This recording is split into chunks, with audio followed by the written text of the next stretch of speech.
Hey guys, welcome back to the channel. This is a story about what if Naruto Shinso Vampire in high school DxD.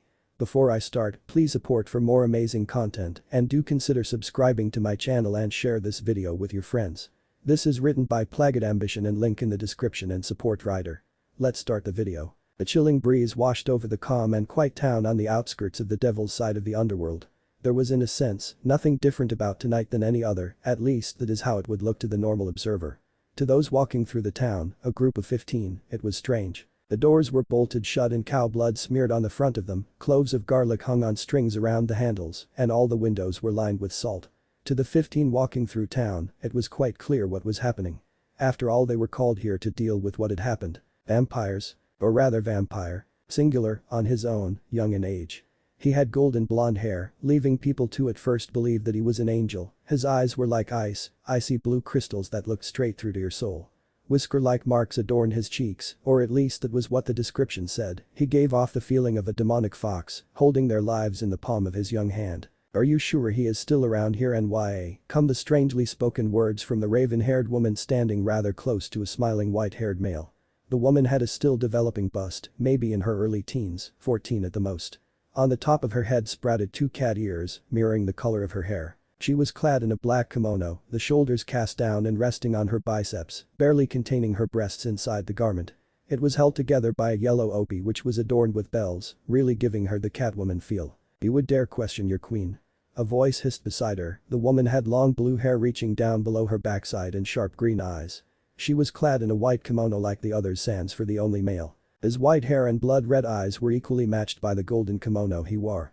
He was a half-breed of the Amy household, one of the few final members, and one that was thought of in some fashion by the ruling class of devils at the current time. Koka, must you two always fight? He didn't expect an answer from the two and proceeded to rub his hands gingerly together. If I am able to use my last bishop on a vampire, I will finally have a strong enough peerage to win in the rating games. Makabuta Amy, that was the name of Kuroka's king. A pig of a hormonal teenager who would sooner toss them to the ground and rape them than to actually help them further themselves. She had, thankfully, managed to cast an illusion over the man to make him believe she had thus he often kept his clingy hands off of her. It had not stopped it completely as he often tried to fondle her breasts, but he had stopped trying to get into her pants, which was a relief.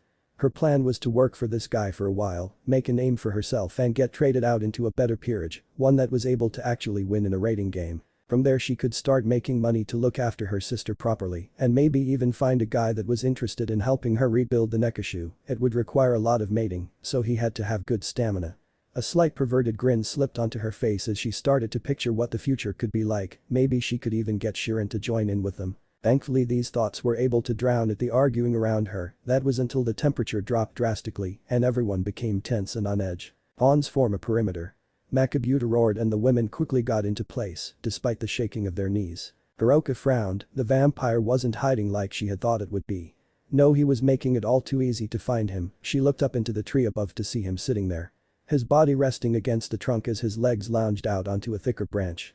She slyly licked her lips at the sight though that seemed to get his attention. His head slowly turned to her as he creaked open a single eye meeting her gaze and freezing her in place. We've lost, she trailed as her body sagged. Looked at her in confusion, while the Makabuta sneered. Get up and fight, Koka. We can't, haha. She swept her hand from side to side, uncovering the earth just below her and revealing a tag under it. It is a Shinto way of using magic. The pour life essence into ink and inscribe characters, symbols and other methods onto parchment to give it different effects. Well, speak up, you damn girl. What the hell is the meaning to these? Makabuta roared. He didn't feel like being shown up by some brat he couldn't even see. Koka weakly lifted her hand and pointed it at the tree where the vampire was sitting, drawing the attention of her peers as they looked up at the vampire. It is a binding spell, one that only he can control. Makabuta lifted his fist, feeling the strain on his muscles as he slowly pulled it into the air and pointed at the male in the tree. Do you know who I am, you trash? Some pillar devil that believes that the world owes him because he walks on it? The blonde questioned without a second of thought on the matter. Now if the situation were more relaxed, Koka may have actually snickered at his words. If you know that, then why don't you just stop this farce and join my peerage? The forest was incredibly quiet after that. The peerage watched as the blonde shifted his legs around and dropped from the tree, the air seemingly moving past him without a sound as he landed on the ground without so much as a cloud of dust erupting from the impact of his fall. It was as if he wasn't even there in the first place, merely just an image floating in air. Kuroka was proud of herself for being able to fully bask in his image despite the situation, his nice dress shoes, his black slacks and white dress shirt. The slacks were tight while the shirt was loose and flowing, the first couple of buttons undone showing off his developing muscles around his chest. No, that wasn't quite right, they were merely not developed for the purpose of being showy, they were muscles to function. Slim and strong, not bulky and flashy. That seemed to be the entire feel of this vampire, everything about him screamed that he was made to kill.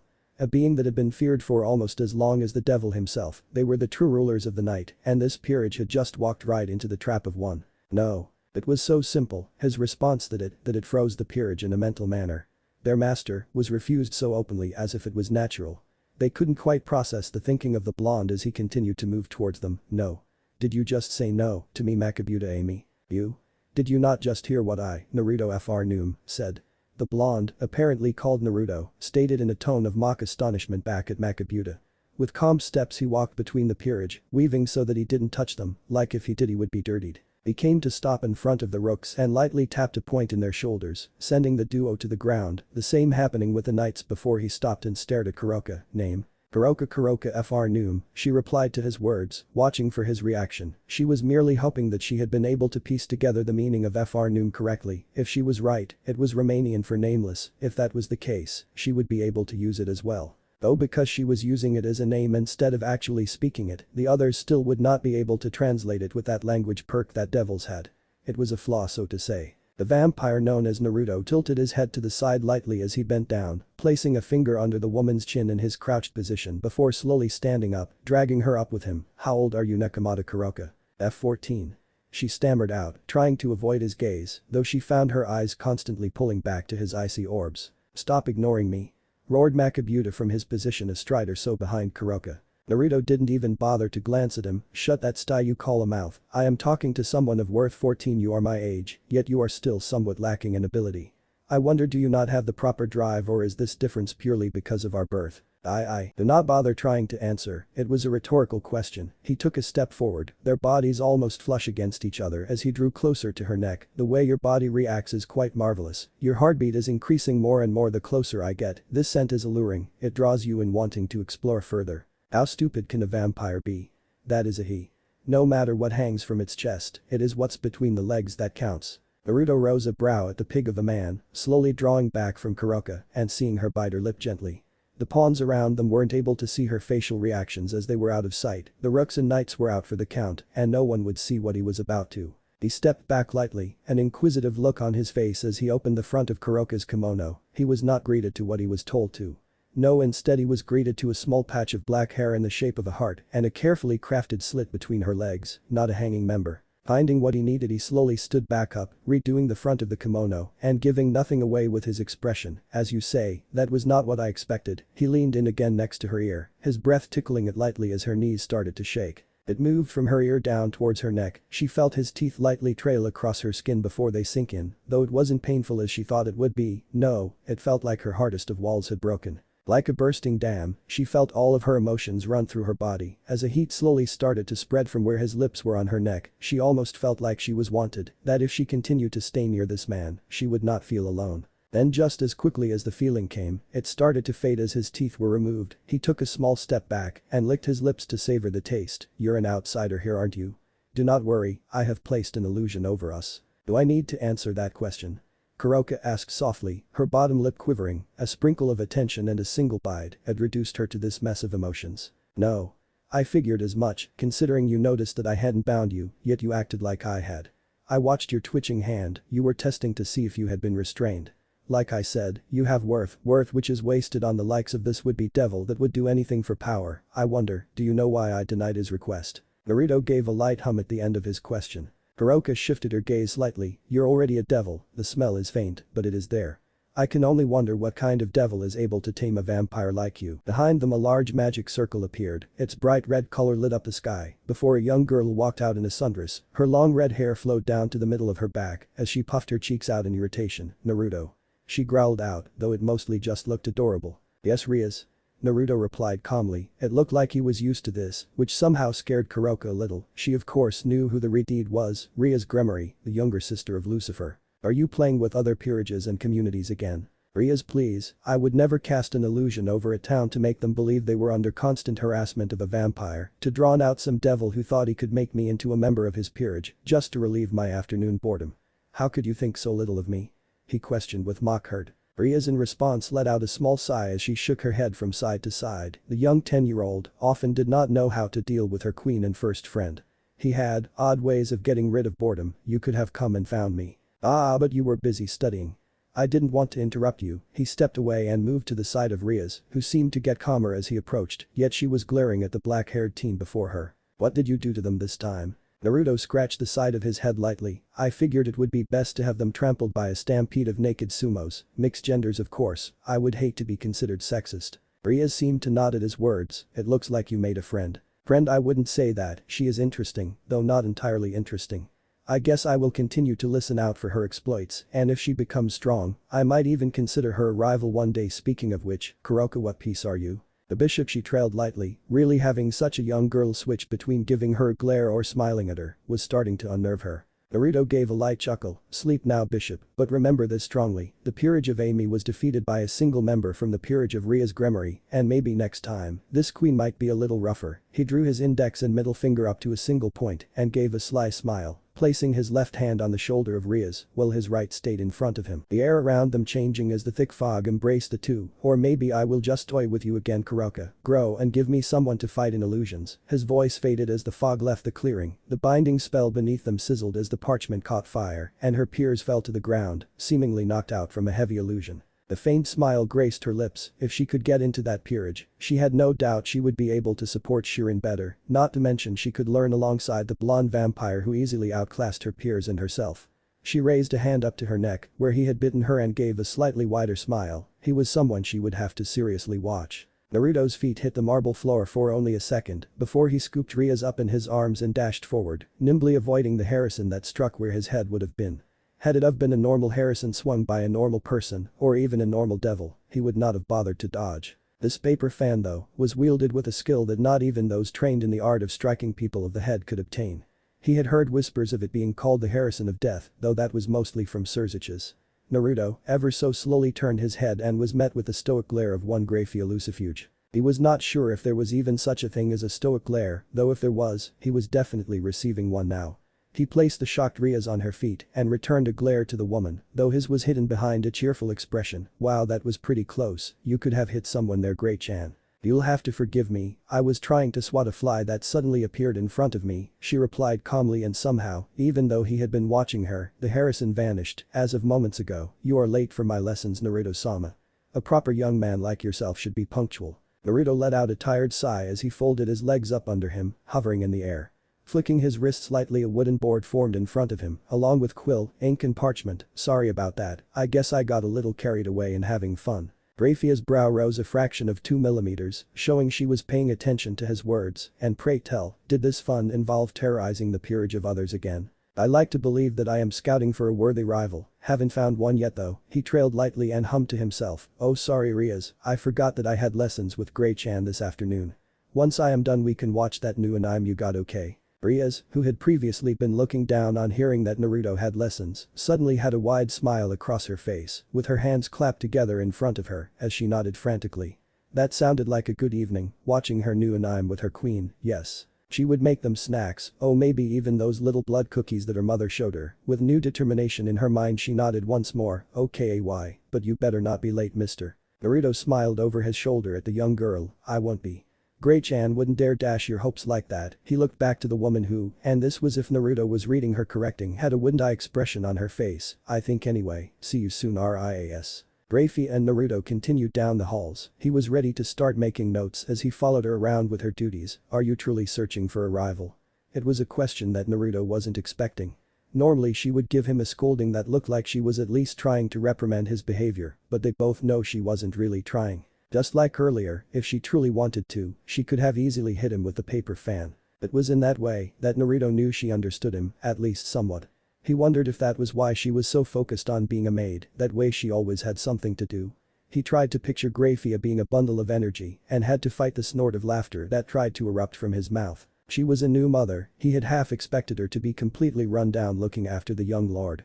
Though in a way it was good that she lived with the Gremorys, after all, Venelana, or Lady Gremory, was all too happy to look after her grandchild while Grafia did her daily work or when she simply needed to get away from the crying babe. Naruto pressed his lips together in thought, reflecting back on her previous question, not exactly sure how he got so easily sidetracked. I guess I mean, there isn't anyone near my age that is near my level in strength, so I don't exactly feel the need to keep pushing myself. I like getting all of this knowledge, but I really just don't have the drive to continue training my abilities. It is no hidden truth that you are stronger than your king. Yes, she could defeat you, but her power of destruction is much too slow to come close to you or the current time. Sona Citri is the same, her water magic is not yet at the level where it poses any threat and neither of them have tried to train in physical combat. The only ones that you can't defeat that you have met would be those from the same peerage as myself or those that serve Lord Gremory. But in those cases we have a large amount of time over you, so it is understandable that you would feel bored and tired of your current situation, Grafia stated calmly, though when she didn't get a response from the blonde she turned to him, only to have wide eyes directed at her. Did I say something shocking? No, it's just that is the most I have ever heard you say it a single time. He let out a tired sigh before dipping his quill in ink and making a few quick notes before holding up a piece of parchment that blew confetti out. Ding ding ding, we have a WINNER, he drawled, not showing any enthusiasm behind his actions. Grafia inwardly smiled. Not because Naruto was bored, no she wasn't that cruel unless it was to her darling Surziches. No, it was more the fact that he could use his magic for such a manner without feeling bad about it, or moreover, the fact that simple things like this were within reach from a simple flick of his fingers or wrists. I will arrange for you to meet someone who is in the same situation tomorrow then. So I would prompt you not to go rival scouting tomorrow. But to see that you are calling it by its proper name, how strong is this person? Naruto folded some of the parchment in front of him into a bird and scribbled some symbols onto its wings, causing it to flap the folds of paper and take to the air around him. Grafia once more smiled, though this time it was external.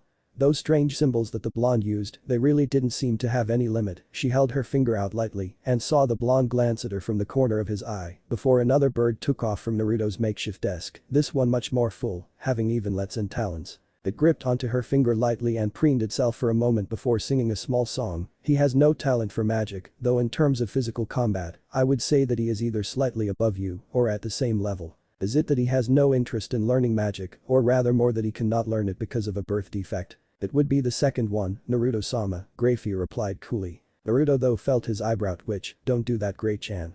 Don't be like everyone else. She could hear the tone in his voice, though outwardly he seemed normal, at least how he normally portrayed himself. She could hear the lonely child just beneath it. Venelana, she had found him in the middle of a battlefield 4 years ago, his body littered with cuts and bruises.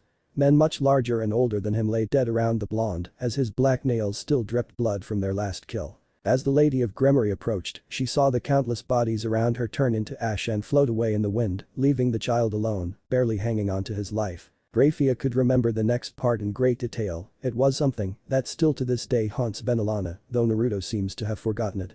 She watched the blonde move, dashing across the field, not in fear of the devil in front of him, but like he had just remembered something important. When they arrived at the destination, Venelana said she had to hold a hand over her mouth to stop herself from vomiting. A beautiful woman was pinned up on a cross through her wrists and ankles, a peaceful smile on her face, while she had been stripped of her clothing, revealing her pale white skin, littered with signs of abuse. It was someone she knew, not in the friendly manner, but they had met before, Kagaya Carmilla. She was the height of beauty, neither Seraphil nor Gabriel could compare, a woman with no equal.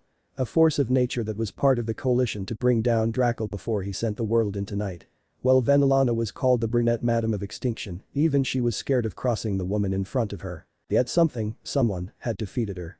The sound of wood breaking and searing flesh brought her attention back, watching as Kagaya fell to the ground, her stand broken. She grimaced at what she saw leaking from between the woman's legs. Some people truly were scum that deserved no mercy. Nick, Mamalor plicatakum, vpudi treziakum.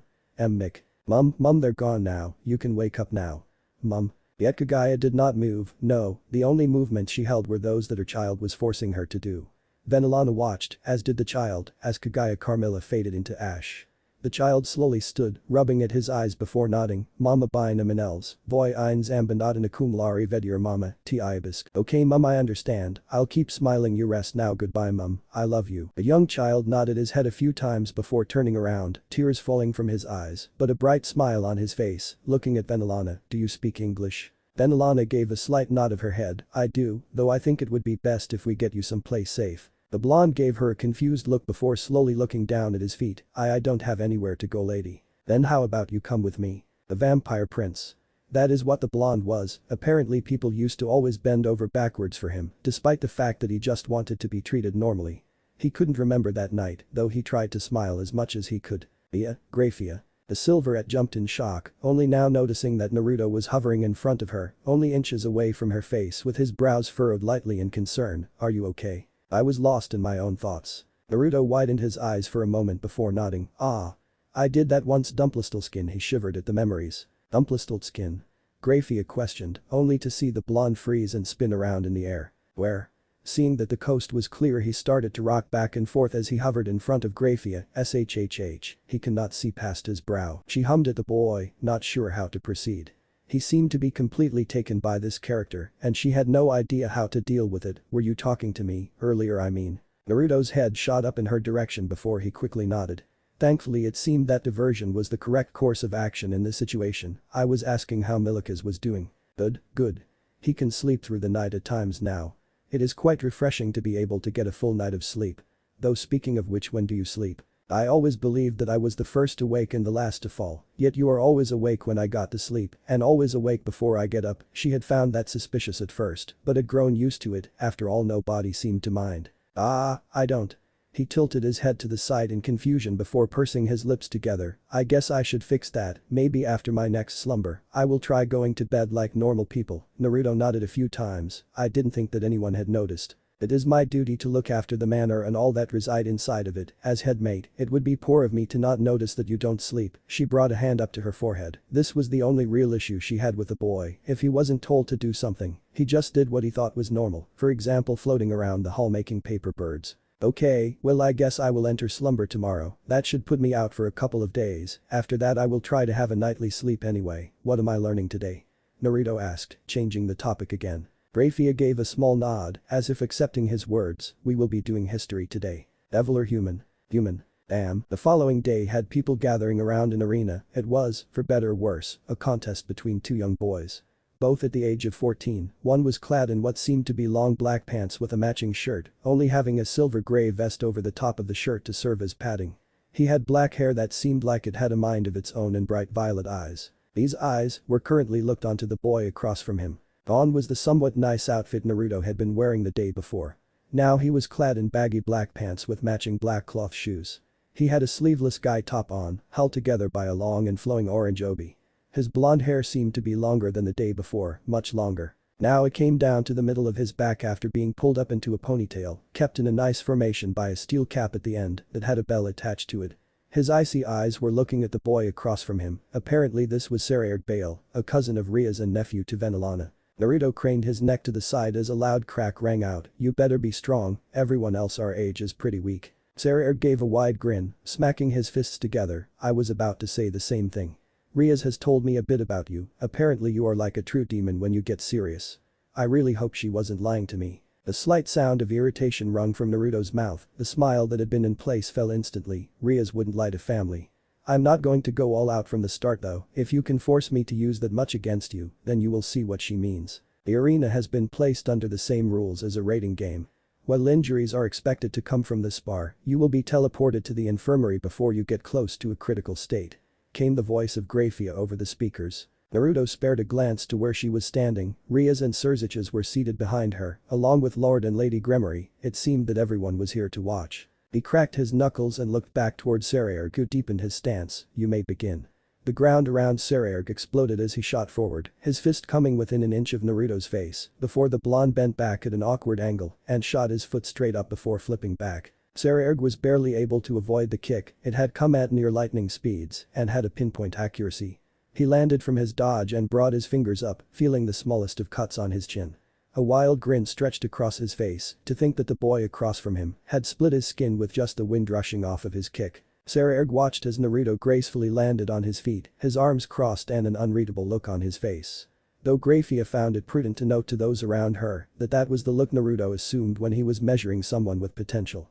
She knew this only from watching him a couple of times when he sneaked off to scout other peerages. You're faster than I thought you would be, Naruto remarked. It seems that I may have underestimated you slightly. Don't go thinking that you are ahead from just that, Sairaorg rebutted. The blonde tilted his head lightly to the side, "No, I am ahead. First blood went to me, in fact, you are lagging behind. If you don't start to take this seriously, you won't see what Rias was talking about." Sairaorg was about to dash forward again, only to blink in shock as Naruto shot forward. Just before impact, Naruto rotated his body in the air, bringing his leg up to kick, only to meet the back arm of Sairaorg, strong and defiant. That is what he felt from the small clash. He paused for only a brief moment, though to the less skilled observer it looked like a single continued movement as he twisted his body around and snapped his neck out to the side as he passed. Sairaorg found his head cracked to the side as a long spike was whipped against his cheek. It was strong and commanding. His hand shot out, grabbing onto the golden hair tightly and causing Naruto to freeze in the air before he was thrown over Sairaorg's shoulder and into the ground, his body impacting with a solid crash as the ground below him split and cracked. Not giving him a chance to recover, Sairaorg sprung forward, landing on top of the downed blonde, only to see his lips stretch into a feral smirk and feel a solid impact in his gut. Looking down, he saw the cloth shoe of Naruto embedded into him deeply. The blonde twisted, landing another foot into his gut before bending his arms and slamming both heels into his chest, sending him flying through the air. Spreading his wings out behind himself, the raven-haired male stopped himself from falling further. He placed a hand down to his stomach. The muscles were protesting against continuing this fight, but Sairaorg couldn't fight the smile on his face, someone he could trade blows with, plus he wasn't even getting serious yet. He watched as the blonde slowly floated up into the air. He lifted a hand out in front of him, showing his fingers to his opponent before black claws grew from his nails. With a swift move his hand vanished and appeared again, only this time it was holding the massive hair he had used as a weapon previously. "I guess I won't be able to break through your hardened skin with such a light gimmick. I would say that you have my attention now, Sairaorg Bale." The spoken about male gave a stern nod. "Good, I was wondering how long it was going to take to get it. If you cannot force me to get serious, I will become disappointed in you. I took my time to read up on you, the genius of hard work, that is what people are calling you." Naruto flexed his fingers lightly, his eyes narrowing on Sairaorg. "I worked hard to get here. I'm not just living off of my family's abilities like some devils do." He grit his teeth lightly and clenched his fists tight, readying his stance. "If you think that I didn't work to get this strong, you're wrong. I'm just not interested in surpassing what I have already gained yet, though. I guess we are starting again. This talk is growing dull." Sairaorg flinched as Naruto appeared in front of him. He blocked the punch and felt his bones creak under the pressure. From the corner of his eyes, he saw the kick coming and moved into its path, grabbing it and entering a rapid spin with his body, only to feel another leg clamp shut around him. Seeing where this was going to lead to, he stopped his spin for a moment, making careful adjustments. He was able to get Naruto into a lock with his head facing towards the ground. He entered the spin again and took them straight down, not giving Naruto a chance to fly again. Upon impact there was a sickening crack and Sairaorg flinched. He let go of the blonde and moved back, watching as the body bent over, the head stuck beneath the ground. After a few moments he started to get worried, then he watched as one of the clawed hands moved, the body straightened, and he pulled himself out with a one-handed handstand. His hair, now a brilliant white, his eyes gone was the pupil, now it was a shade of white that seemed to hold the slightest hint of purple within.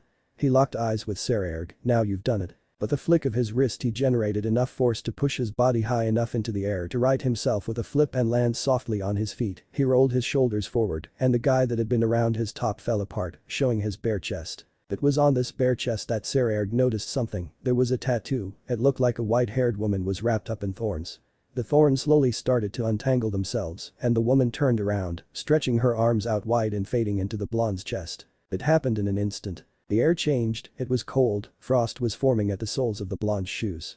His now white hair grew longer, down to the middle of his back, his fangs protruded slightly from behind his upper lip. His brows had become smaller and more delicate, along with the marks on his cheeks vanishing. His skin became paler, and he very much took on the appearance of a perfectly crafted porcelain doll. Naruto crossed his arms over his chest, his black nails strumming against his arm. A form that only the highest of vampires could reach with an amount of training that caused most to give up before they ever achieved it. Here he stood, looking at a child his own age doing what he had not expected. All the raven-haired boy could do was throw his head back and laugh. "Wow. When you said you would get serious, I didn't think you meant like this. Damn, I can feel the strength rolling off you. So this is the demon that Rias talks about." "It is," the voice came from behind him. It was calm, cold. Sairaorg turned his head ever so slightly, seeing the white locks being blown by the wind. He spun and shot his fist out only to hit a wall made of iron, at least that was what it felt like. He looked down at his fist only to see the clawed hand on the once blonde holding it tightly. Naruto let go and took a small breath in before shooting his palm forward, stopping it short of actually striking, but the force behind the movement was enough to send the black-haired boy backward several feet and knock the wind from him. Panting heavily, Sairaorg looked up at Naruto. Damn, I feel like if I hold back anything now you'll kill me. Well, I haven't used this in a fight before, as no one has ever pushed me like this, and it isn't perfect, but it is the last thing I have. He grit his teeth and clenched his fists tight, feeling the energy from inside of him shift, pushing out and covering his skin like a shell. Aoki, that is quite interesting, Naruto spoke evenly, taking a step forward only for his opponent to do the same. They vanished in a flicker before appearing to clash in the middle of the arena, fists striking against black claws. A large bubble of energy swirled around them, ripping up earth and sending it floating into the air as the ground below them continued to crack away under the pressure of the two fighters.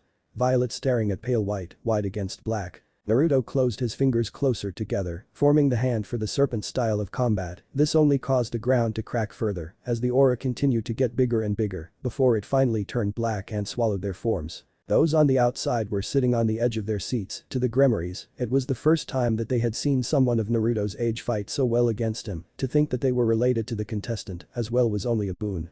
Sona Citri was gritting her teeth, unable to believe that Rias had been able to get her hands on a queen like that. The Bale family was beyond impressed at how well the trash was doing in an actual fight. If this continued, he would be able to challenge the current heir and win. That did not bode well. Grafia watched with a warm smile. She honestly would have been disappointed as well if Sairaorg wasn't able to push Naruto at least this far. The blonde wouldn't have anyone his own age to call a rival, to force him to grow stronger so that he wouldn't lose. Now to see Sairaorg push out an amount of energy that could rival Naruto's own, that had both surprised her and made her incredibly happy. Then it happened, the large black orb in the middle of the arena, the one containing Naruto and Sairaorg, started to crack before it violently shattered, sending out an insane amount of wind that ripped up all the earth around them, forming a crater below the two combatants. In truth, the once pristine arena now looked like a bomb had hit it just from the fighting of two youths. Sairaorg was flung backwards as was Naruto as they both impacted the arena wall. Everyone watching was quiet, they didn't dare speak until Grafia made an announcement. The Silverette watched with a critical eye as Sairaorg seemed to move, only for his body to fall out of the wall and land onto a tiny patch of ground below him. She turned her head to Naruto, seeing him start to fall only to hover instead. His body stayed like that for a few moments before he righted himself, his chest littered with cuts and bruises, as his pants were in tatters now. His eyes scanned the arena for a moment, watching as Sairaorg slowly made his way to his feet, stumbling around a little before putting his fist out and giving a wide smile. Next time I'll win, Naruto. He shouted with the last of his energy before he fell back over and was teleported to the infirmary. What do you mean next time, you bastard? You relied on your pure strength of will. I had to dip into my vampire powers. If anything, you won this one. Naruto grimaced lightly, his victory left a bad taste in his mouth. He didn't even wait for Grafia to call the match, instead turning into mist and appearing next to her. Tell Sairaorg when he wakes up that if he loses to anyone else before I defeat him again, I will never forgive him. Why don't you tell him yourself? Grafia mused lightly. Naruto eyed her for a moment before giving a short laugh. I guess, I'm not happy with that outcome, so I want to train. I understand, Grafia responded with an inwardly smile. The winner of the match was Naruto of the Gremory peerage. The people in the stands got up and cheered and clapped. Naruto honestly didn't care for them. He looked to Rias, who was waving at him nervously. Controlling his powers as best he could at the moment, he hovered over to her, crouching down in the air and coming to her eye level. Hello, Rias. Hello, Naruto, you look pretty like that, she stuttered out. Now Naruto had been called many things in his short life. Pretty was not one of them, and it took him by surprise. He blinked his eyes at her for a few moments before deciding to go along with her on this one. Okay, what about me do you find pretty? Your eyes, she answered without pause. His throat dried slightly when she said that. Swallowing, he nodded his head lightly before giving her a warm smile. Thank you, Rias. I got my eyes from my mother. I loved her very much. It was not a lie. The majority of his vampire abilities came from his mother. His father, while also a vampire, came from a different family and thus had different abilities. Sadly, he got the looks of his father when he was out of his combat form. Inside of it though, his eyes became the same shade as Kagaya's. Rias smiled back at him before moving forward and hugging him. I love her too. Without her I wouldn't have become your friend, Naruto. The white-haired boy looked at Benelana, who had a kind smile on her face, while Lord Gremory gave a light chuckle. He slowly wrapped his arms around Rias protectively. Don't worry, Rias, I don't plan on going anywhere. A couple of weeks had passed since then. Naruto could be found in the training grounds, a large number of targets around him destroyed as he hovered in the air. His eyes closed as he lowered his leg back down to the ground. He hadn't fought against Sairaorg again yet, but he was waiting for it. It would come soon, and he could feel that the boy would be even stronger than before. The wide smile stretched across his face only to turn kind as he heard the sound of familiar feet running towards him. He was in his slacks and dress shirt again. His shoes were the ones that Benelana had picked out for him. He turned his body to face the direction and saw Rias running down the stairs to the training ground. She had just turned 11 a few days ago. She was still wearing the bracelet he got her. It was simple, silver with some emeralds in it, just like her eyes. At least that is what drew him to it at first. He had placed a handful of protection spells inside the bracelet that would go off if Rias was ever in any danger that she couldn't handle. The young heiress waved her hand at him, causing him to reply with the same gesture, "Hey Naruto, we're going to Japan." He rose a brow, really? Didn't she had school or something she was meant to be attending? He pushed the thought away, honestly this was probably something she roped either her father or brother into. All she had to do was give them a pouty face, or maybe even the puppy dog eyes if it was a bigger ask, and they caved instantly. Sounds like fun. When are we going? Kusama said we should go now so the Kachan doesn't find out. I don't understand why she would have a problem with it though. Really? Naruto thought, could Rias really not see why Venelana would want her daughter to stay home and study rather than run around Japan? Damn, he knew he was going to lose a lot of money on this trip.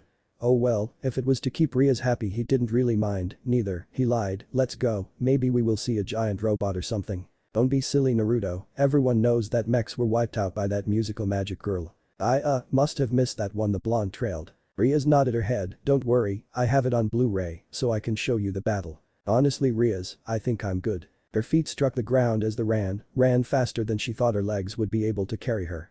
It was his fault she was like this. It was his dirty blood that ran through her veins and made everyone hate her.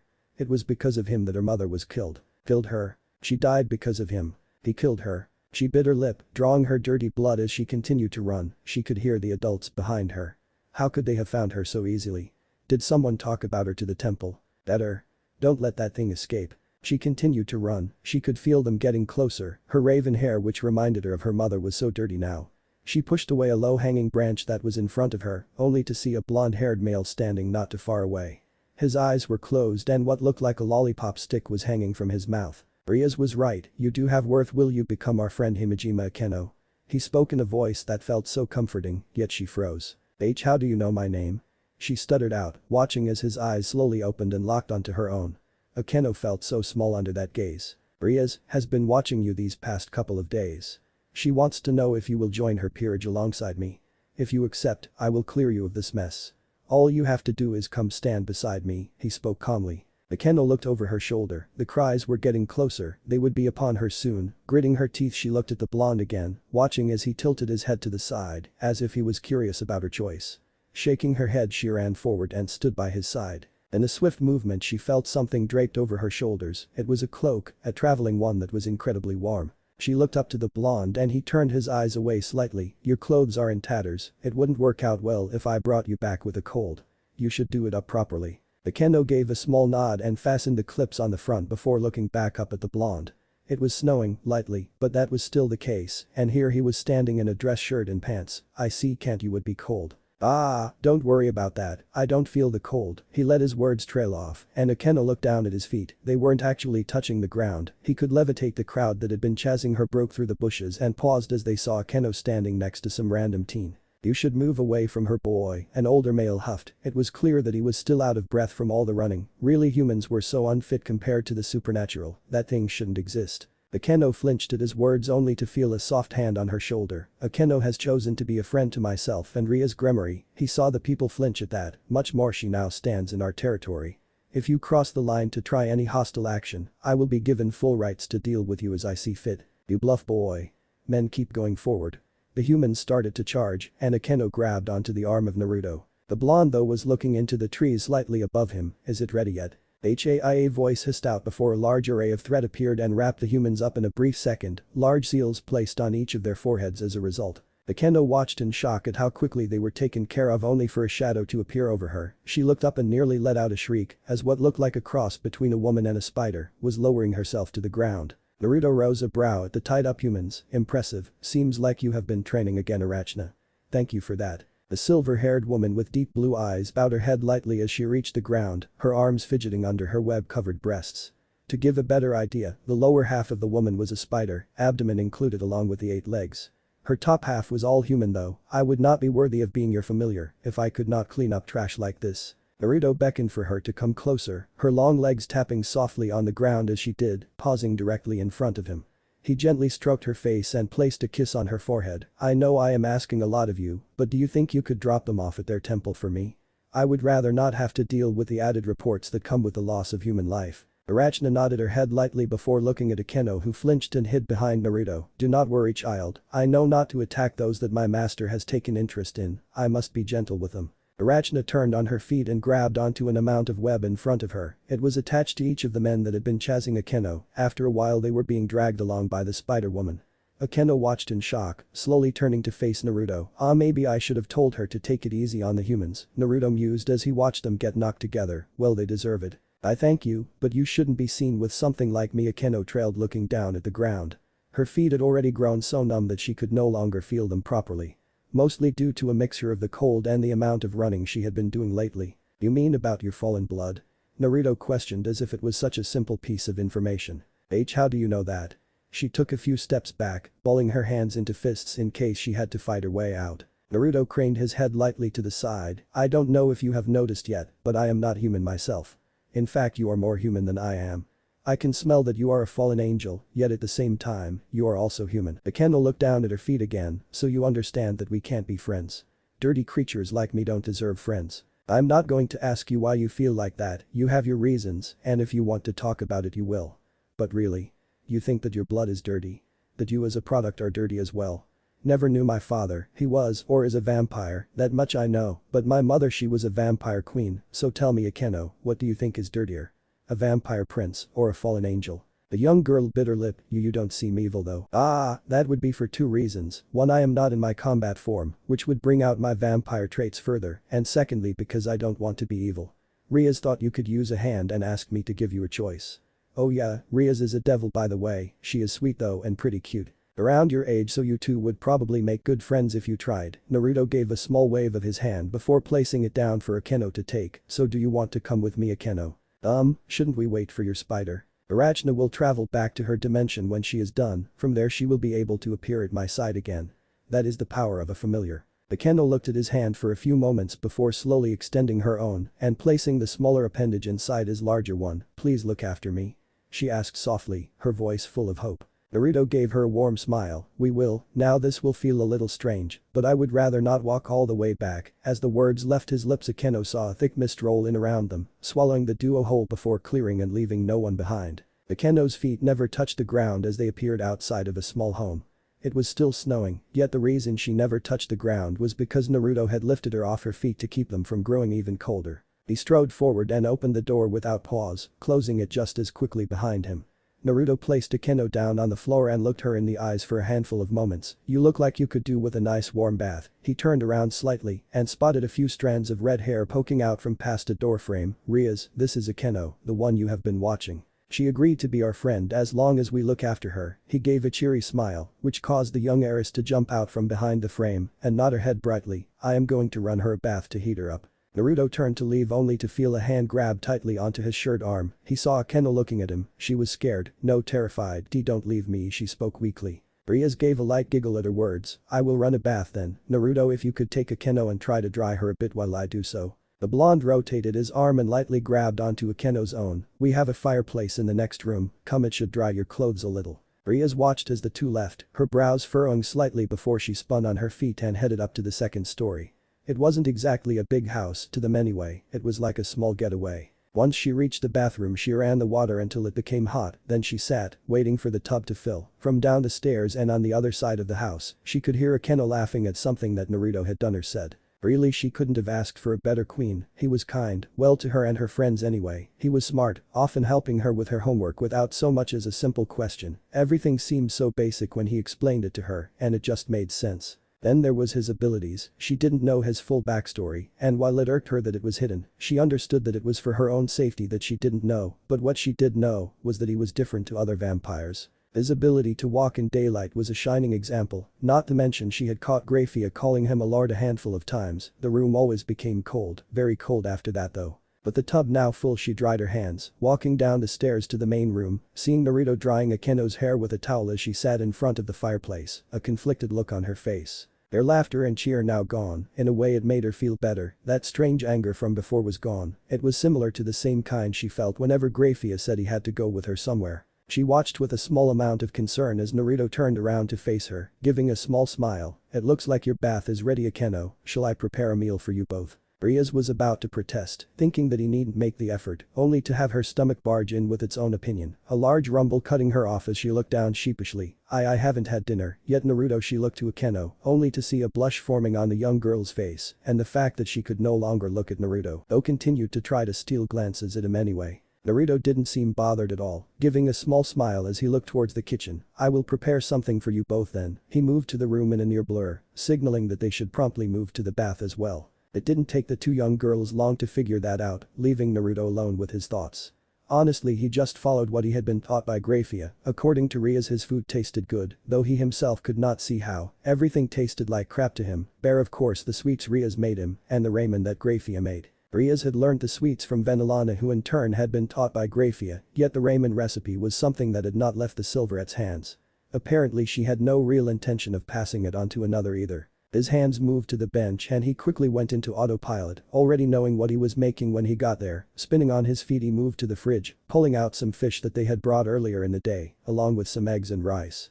It was a simple dish, one that he would improve on with a small amount of spices. His hands moved like a blur as he removed the bones of the fish before filleting it. Grafia had drilled the action so far into his head that he believed he could do it blindfolded.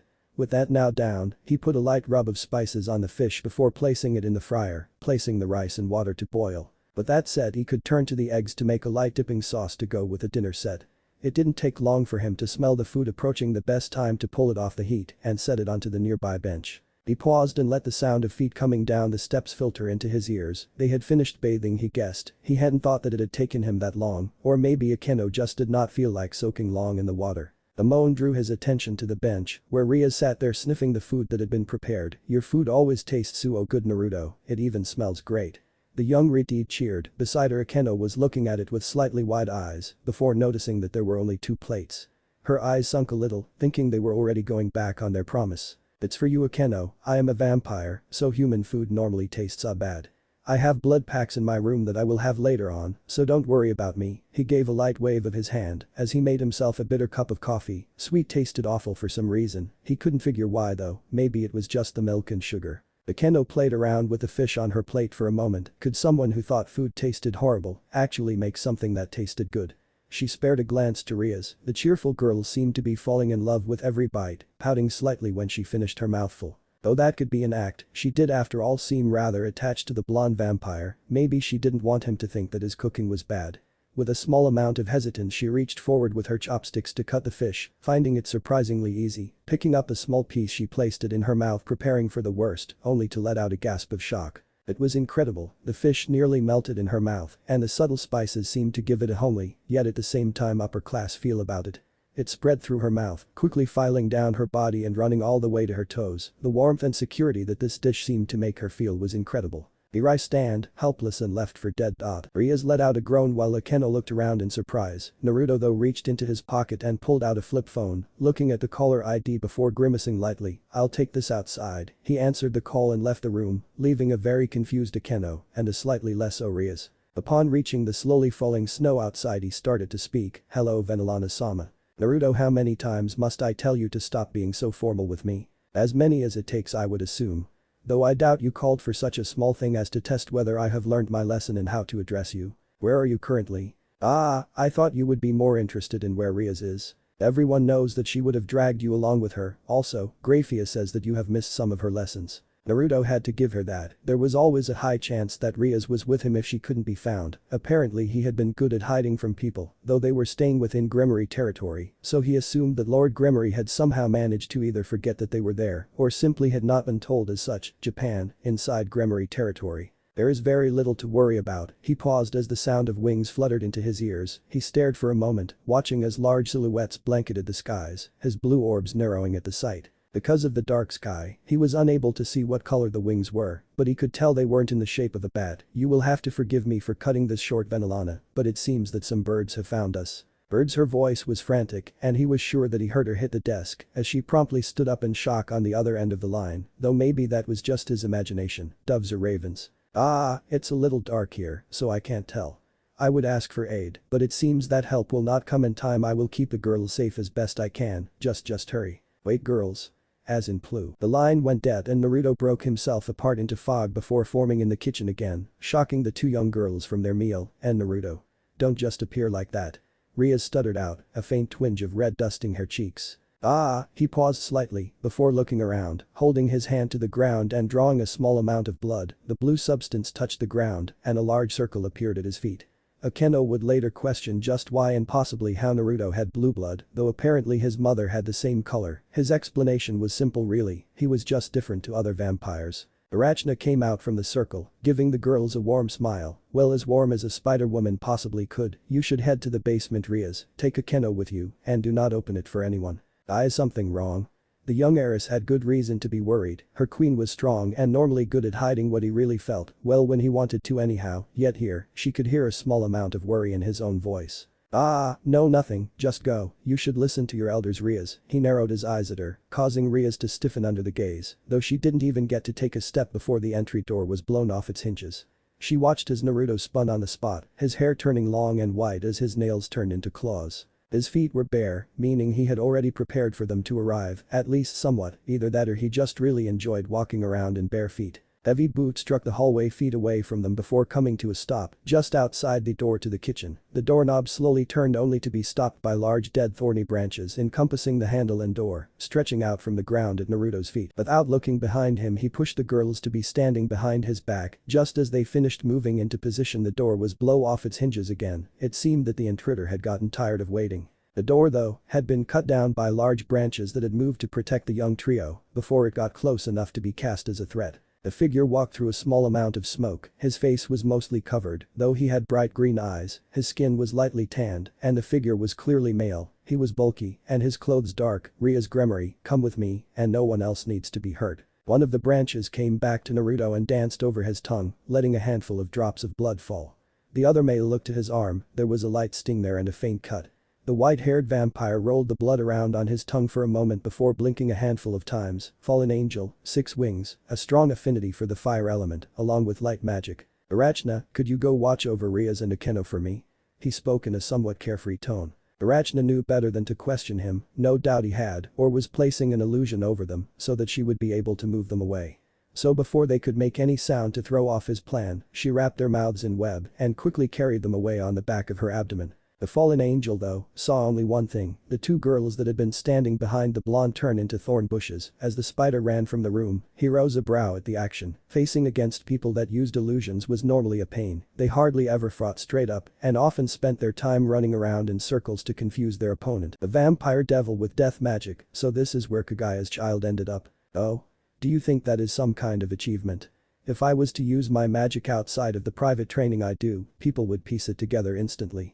How dull of you, nevertheless, I cannot let you pass and I am in fact quite hungry. Naruto's fangs slipped out past his lips as large tendril-like branches continued to sprout from all directions. The fallen though gave a wicked smirk, this isn't the first time we have met boy. I don't remember your scent nor your blood, so it is quite clear that you weren't enough to pique my interest last time, maybe that has changed now. The branches moved forward faster than most would be able to see, only to jar and burn against a shield of flame that appeared in front of the fallen. Of course you wouldn't, after all the last time you never saw me, so I guess that I said that wrong, this is not the first time I have seen you. After all, someone had to give them the information on your mother. Frost appeared in an instant through the room, the flame shield dwindling under the heavy moisture in the air. Ah, it seems that I have your attention now, Naruto Carmilla, child of Kagaya Carmilla, the lord that drained Drackle. Naruto's lips were pressed into a thin line as his eyes glared at the man in front of him, he was not impressed. He slowly lifted his right hand into the air, pointing his index and middle finger at the man. I have no reason to hold back my abilities, then, Bramble, he called as the thorns quickly moved to surround the fallen. A still unnamed man gave a small scoff and erected a wall of flames around him, only to watch thorn branches made of ice to punch through his defenses. He spread his wings wide and shot out of the flames, towards where Naruto was, only for a large black orb to be in his place. It quickly compressed before shooting out as a powerful beam launching him through the house and bringing down a large portion of it. Naruto had of course used the large orb to shield himself, having predicted that to be the most likely course of action from the given options. His face was holding no small amount of disdain on it for the fallen as small bones protruded from his forehead, barely even 2 inches in length, yet he could still feel the power that they were pushing into him. He didn't get to revel in it for long though as a large barrage of spears, made from light and fire, flew towards him. He would have to give up on his eyesight to be able to stretch his other senses out far enough to find where Rias and the others were, at least he hoped so, giving him little option but to come up with a way to stop what was coming towards him. Bramble, Wonderland. With his words he stretched his hands out wide before drawing them up and towards to spears. The snow from the sky, which had started falling ever so lightly earlier in the day, grew dense and heavy before turning into ice and forming a large tunnel that his thorns crawled along, covering it in more and more ice, making it denser and denser, before finally forming a large cylinder to contain the spears and their explosions. He did not stop at one layer, constantly building it up and compacting it before he sealed them all, and with a mighty movement of his own body, he launched it at the fallen, who was watching with wide eyes. Regaining himself, the fallen spun to the side and summoned a flaming sword in his hand before dragging it down the length of the icy rocket, splitting and eventually melting the large pillar. He landed on the ground and his hood fell away, showing long braided dirty brown hair. His face was that of a male, late 20s maybe early 30s, it had a handful of scars, along with burn markings on the left cheek. 3 of his braids, though if asked later Naruto would call them dreadlocks, the ones which hung over the band wrapped around his forehead and sat on his face, had a strange golden casing on them. I haven't had to draw my sword since the Great War, one wonder how they managed to bring down your mother if you are already this strong. He scratched at his chin lightly while he looked around at the somewhat clearing that had been formed. Trees had been uprooted, now replaced with thick rose bushes, all containing the signature black rose of the Carmilla family. Trandiel, formerly a young apprentice under the teaching of Uriel, a voice stretched out from around him, from the roses that blanketed his vision. I am still trying to sift through everything, not to mention I only had a very little bit to drink, so it is somewhat fuzzy. There was a click of someone's fingers as large thick branches shot out. The now known Trandiel inwardly sighed at such a move, narrowly stepping between each branch only to see a strange piece of paper on one, faintly sizzling as it approached a strange symbol. He heard another click and found that his world was covered in an explosion. He didn't know how, yet it happened. He was resistant to fire, highly freaking resistant, like bathe in the stuff kin to deal, but the force behind the explosion was enough to send him flying back through the thorn branches. It was like suffering from hundreds of paper cuts at once, only a little bigger and much more painful. Picking himself up from his position in the bushes on the edge of the clearing, he let out a tired sigh. The little brat was good. He was now thankful that the vampires never got involved in the faction war. There would have been a lot more deaths if they had a handful of people like this. Hell, he had killed his fair share and then some, but he wasn't going to let some little brat push him around. You should be feeling it about now, Naruto spoke again from hiding, his voice echoing around the empty clearing. Definitely should, that numb feeling starting in your toes. No, it isn't your imagination. No, it is in fact a poison that is native to spiders and vampires alike. You see, we share incredibly similar methods of hunting. We like to lure and taunt our prey, luring them into a trap before sinking our teeth in and stunning them, allowing us to eat them from the inside out. I first struck you at the very start, when I saw you walk in. You might remember that though the poison only seemed to slow you down slightly, you didn't even seem to notice it really, so it might have done nothing at all. Yet there, just when you decided to try dodging instead of blocking, you sealed your fate. Naruto slowly faded in, appearing in front of Trandiel with his head tilted slightly to the side. You must be pretty angry. I mean, picture your fallen buddies wondering how you died to some kid thousands of years younger than you. His fingers twitched and he summoned up a large dead plant with what appeared to be a needle on the front, positioning it next to Trandiel. I cut you with enough thorns to bring down an 8 or 10 winged angel, that is if the calculations are correct. The heir of Carmilla crossed his arms over his chest and narrowed his gaze at the fallen in front of him, watching as large bramble bushes rose up and caught him, pinning the man up on a cross that they made as his needle plant moved into position hovering just over the heart. I have no intention of feeding from you, though I will be drinking your blood. Your secrets, they will become mine. He lifted up his index finger and watched a tiny flame come to life on the tip. I will take your fire and let my plants and body mutate it into something useful. It would have taken me much longer to find the truth about my mother. If you hadn't have told me, I may not have even fought you with my all. But it is clear that you are not worth the amount of wings you have. The needle plunged deep into the fallen's chest. Trandiel widened his eyes slightly, but no sound was able to escape from his mouth as his muscles had already gone limp. His heart, now only beating because of the needle in his chest. This must be painful, yet you can't even scream. I wonder what is going through your mind. It really doesn't matter. I will find it out once this process is done, though I believe I am being too nice. After all, my mother did nothing, yet look at what happened to her. Naruto frowned. It wasn't enough. He saw flashes of his mother's corpse up in a similar position and gave a small growl, lifting his hand up into the air and snapping his fingers again, watching as black bamboo started to grow from the ground, shooting up like spear raising to the heavens, piercing and tearing through the fallen's body with no pause or remorse. He was using his flowers to keep the creature alive, yet unable to respond to anything. A large pressure was building in his head and he felt the bony protrusions on his forehead grow slightly more, though he wasn't in the mood or frame of mind to question it properly. Not enough, it still isn't enough. Another plant came up from the ground and started to move towards the man's rear. It would enter on his mental command and tear him apart from the inside out. He brought his fingers together, the snap of his fingers was the command for the plants to do as he told them, though before he could snap them, he felt a chilly hand grab onto his wrist. He snapped his head around and saw Grafia standing there, a concerned expression on her face. Standing not too far behind her was Venelana, her hands raised and covering her mouth as she stared with wide eyes at the scene in front of her. Before either of them could question him, the plant he had been using to drain the blood of Trandiel bloomed, letting out orange-colored petals that slowly started to shrivel up. "Sorry about that," Naruto spoke, forcing a smile onto his face. "It would appear that this raven played a hand in my mother's death." He trailed off as the scent of Arachna entered his nose. "It would seem that Rias and our new friend is back." He shifted his gaze to the man still pinned up on the cross before snapping his fingers and letting thorns cover him completely. "For your acts against the Carmilla Coven, I shall have you be devoured slowly by my plants over the next few years. Your death will not be so easy." There was a slight flicker of his eyes before the thorns covered them and wrapped tightly, just as the girls came into view. Though it really did little to mask the 6 giant black feathered wings that were sprouting out from the large cross, or the fact that horns were sprouting from the forehead of Naruto, though no one had seemed to pick up on that yet. "Why are you cosplaying as a devil, Naruto? I thought you were fighting someone." "Thank you ever so much, Rias."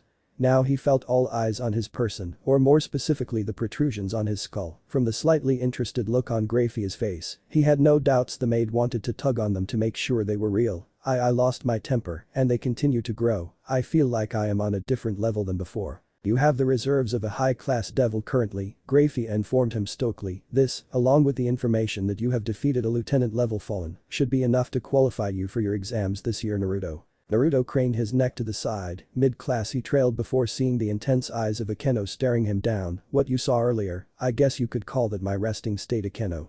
This is what I really am, quite evil, wouldn't you say?" Akeno fumbled her with her hands, and seemingly her words as well for a couple of moments before managing to get enough control to speak. I think that without the horns you would be very handsome." Venelana's face changed. No longer was she staring at the now covered fallen, her eyes were focused on the 2 young girls. Ara is my adoptive son, trying to swoon all of the young girls he knows. "I don't believe you ever formally adopted me, Venelana, though in saying that, I also don't hold that intention." He brought a hand up to his temple and rubbed it lightly, his hair growing shorter and turning back to its golden blonde. The horns that had sprouted from his head seemed to be shaven off by the wind, down to small stumps that rested just beneath the surface of his skin. Not visible to the eye, yet he could still feel them there. Oh, Akasan," Rias exclaimed loudly in shock, clearly understanding what her mother was saying. Akeno on the other hand gave a small chuckle and raised her hand in a very ladylike demeanor. "Ara, I could never do something so shameless to my new friends, Venelana-sama." Grafia observed Naruto's reaction.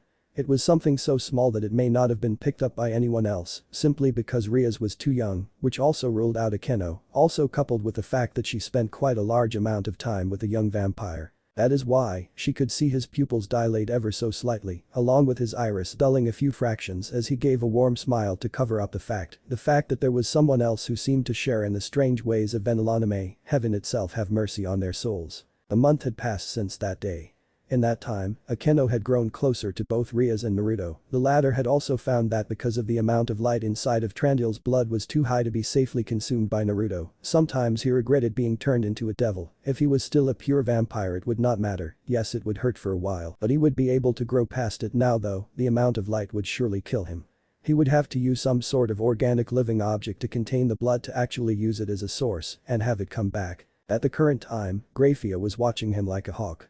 It was after all the order of Venelana, the Lady of Gremory, having seen a darker side to Naruto, wanted him to be watched, as a just in case. At this point, Grafia was ready to say that there was nothing wrong with the boy, he just was a little bit, read a lot, more cruel to his opponent this time around. It was understandable. As far as Grafia was concerned, she had heard the full story from Naruto, who had apparently been able to read the memories of the fallen by drinking his blood.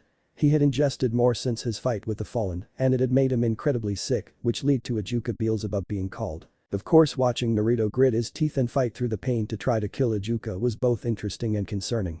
It was here where she learned the truth. Apparently the old Mau, Beelzebub, Asmodeus and Leviathan along with a few others, had been the one to kill Kagaya, his mother. Though all he had were their family names, not the fact that they were from the old faction, which was why such a mistake happened. It had also taken part in his garnering of the attention of Seraph Leviathan. Grafia inwardly shivered, she was not sure that was a good thing. Now though she was watching him as he retrieved his scores for the exam. It was strange how they were posting them on a large wall for all to see, almost like they were some kind of school. She saw something gather Naruto's attention and shifted her vision across to see what could have done so, only to see a strange catgirl crouch down on the balls of her feet, her legs spread apart in an unladylike manner. Somehow, though her kimono seemed to be covering her privates, well, at least from the angle that she was at. It wasn't spying, so to say, more like it was direct observation without Naruto's permission. There was a large possibility that he knew he was being watched, along with the fact that it was Grafia doing it, he more than likely understood the reason it was happening as well. She saw Naruto approach her and thought that he deserved at least this much privacy, thus she turned her head to the scoreboard to search for his name, a very faint smirk appearing on her lips. To be expected of you, Naruto. Naruto had his hands in his pockets and a somewhat bored expression on his face. There was no longer any real excitement in this for him. Someone had walked by him questioning who Naruto was because he got a perfect score that no one else could. Thus there really wasn't any reason for him to be here. He could smell Grafia, meaning that she was watching him again. He wasn't broken, at least he didn't believe himself to be. Trandiel had been a cause of his mother's death, he would do the same to anyone that dared to hurt the Gremorys. A scent passed by him. One that he knew. Turning his head slowly in the direction, he saw Koka, a pout on her face as she glared at the board. Without making a sound, he walked over and hovered beside the girl, watching her rock back and forth as she seemingly searched for her name. You tied for second, by the way, Naruto commented offhandedly. Ah. Why did you have to take all the fun out of it? She turned her head around to the voice and froze when she saw his profile. Why did you have to be looking at the bottom, Koka?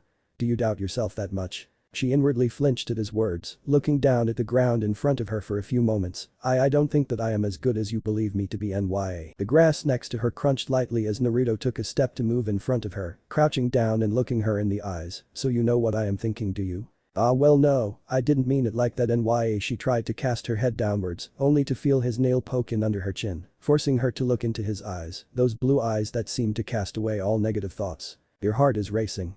I wonder if it is because you're scared of me, or maybe you are just nervous and unsure of us being this close to one another. He leaned forward slightly and gave her a toothy smile, seeing her flinch from the sight of his pearly whites. Oh?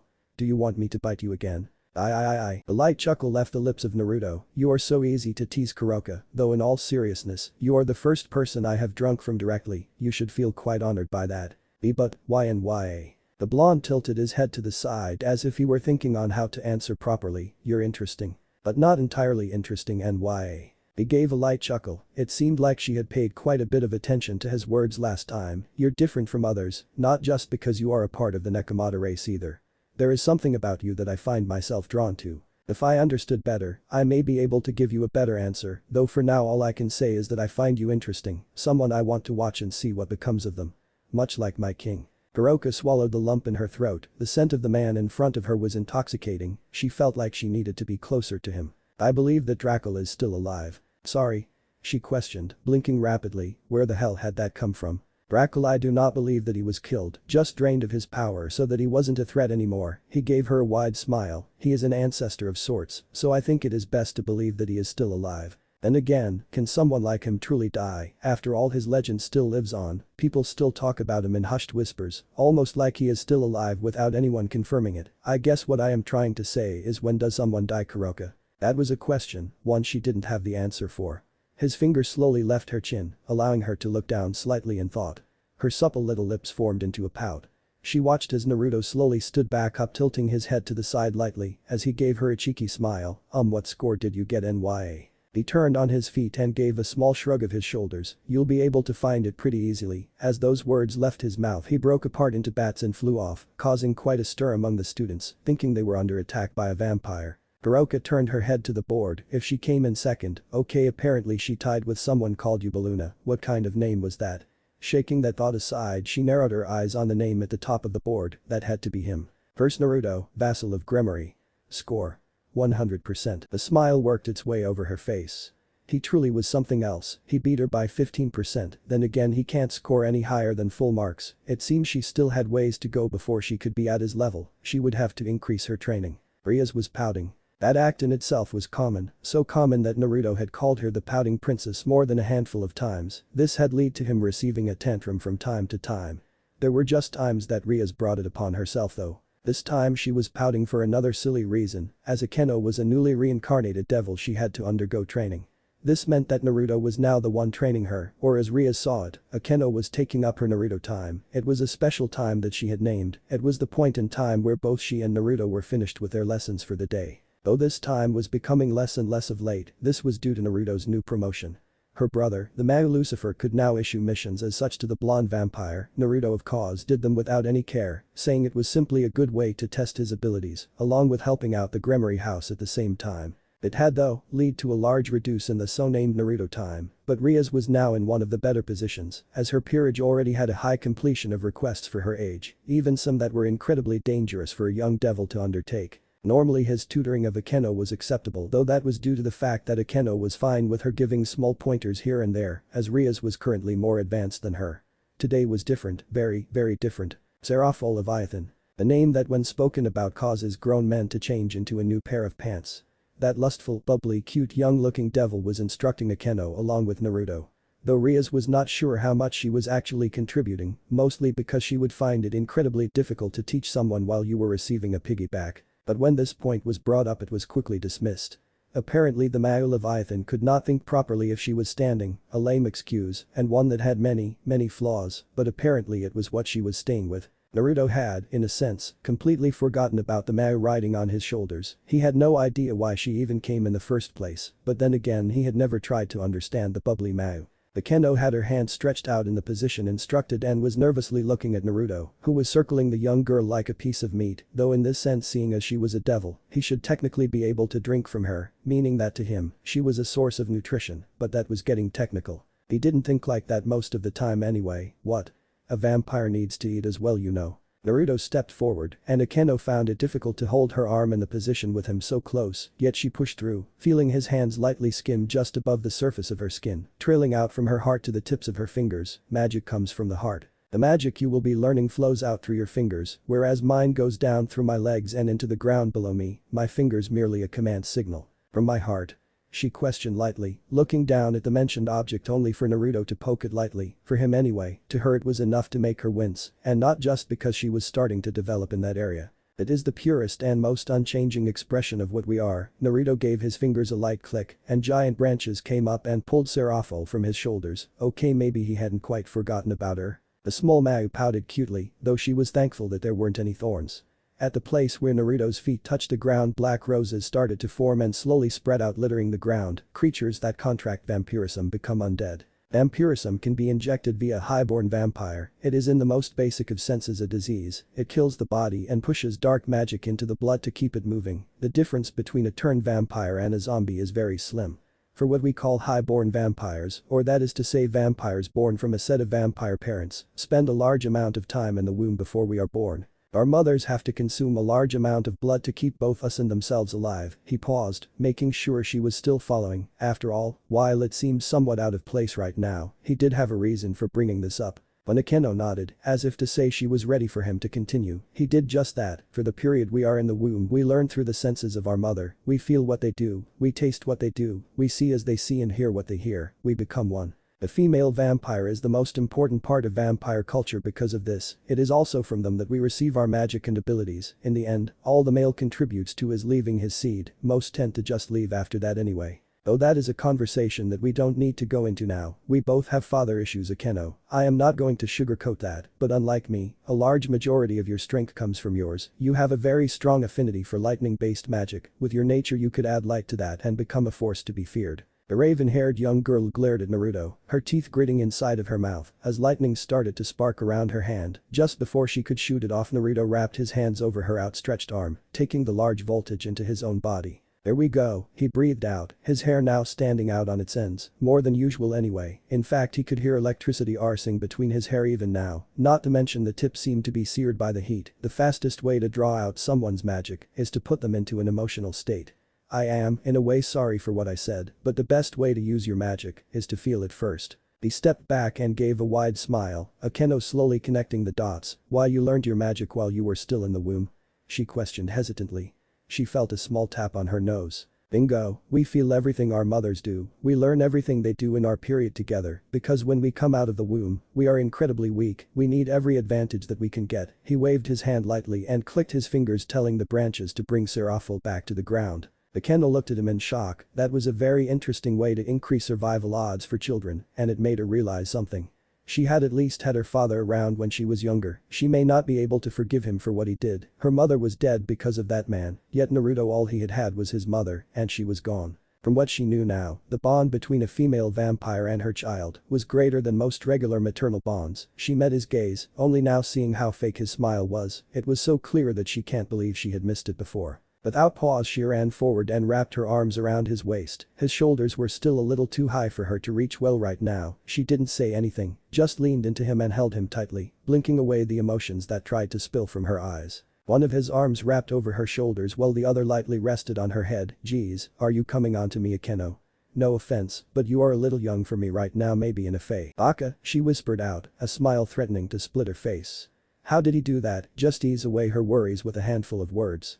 She nodded her head and backed away, a smile on her face, as she blinked away at the few tears that spilled from her eyes. Thank you for helping me. No worries, now if you will excuse me, I need to talk to Rias before she tried to kill us all with a glare. His words only caused Akeno to laugh harder, really he would always do something like that, when things became too emotional he would find a way to defuse them. The raven-haired girl looked over to Rias, the young woman was glaring heatedly at her, she could understand why. Rias had firmly stated that Naruto was her queen, and they needed to stay together at all times, though it was also clear that she was developing a major crush on her queen. She watched as Naruto walked up to Rias, he crouched down and spoke to her for a while, about what she didn't know, though Rias seemed to forget her frustration almost instantly, and now wore a large smile, while rapidly nodding her head in agreement. They continued to talk for a little while until Rias broke away and started to run over to her, a wide smile on her face before stopping still a fair distance apart before cupping her mouth. Naruto said Grafia-san was going to teach us to bake this afternoon.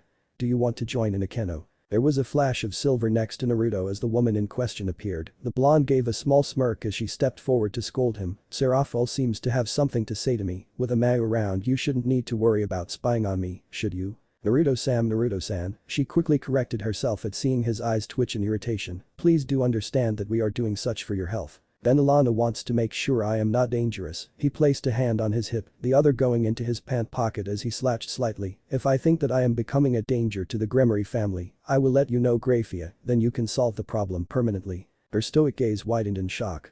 Yes, he was mature for his age, but she did not expect a response like that, so clear-cut and cold. Naruto, teach the girls to bake if you could, they are terrible at it, though their hearts are in the right place. You can't even taste their cooking. Grafia felt like deadpanning, though it would have been too out of character for her. Yeah, but when they try to offer me burnt biscuits, well, even I can tell that they aren't meant to look like that.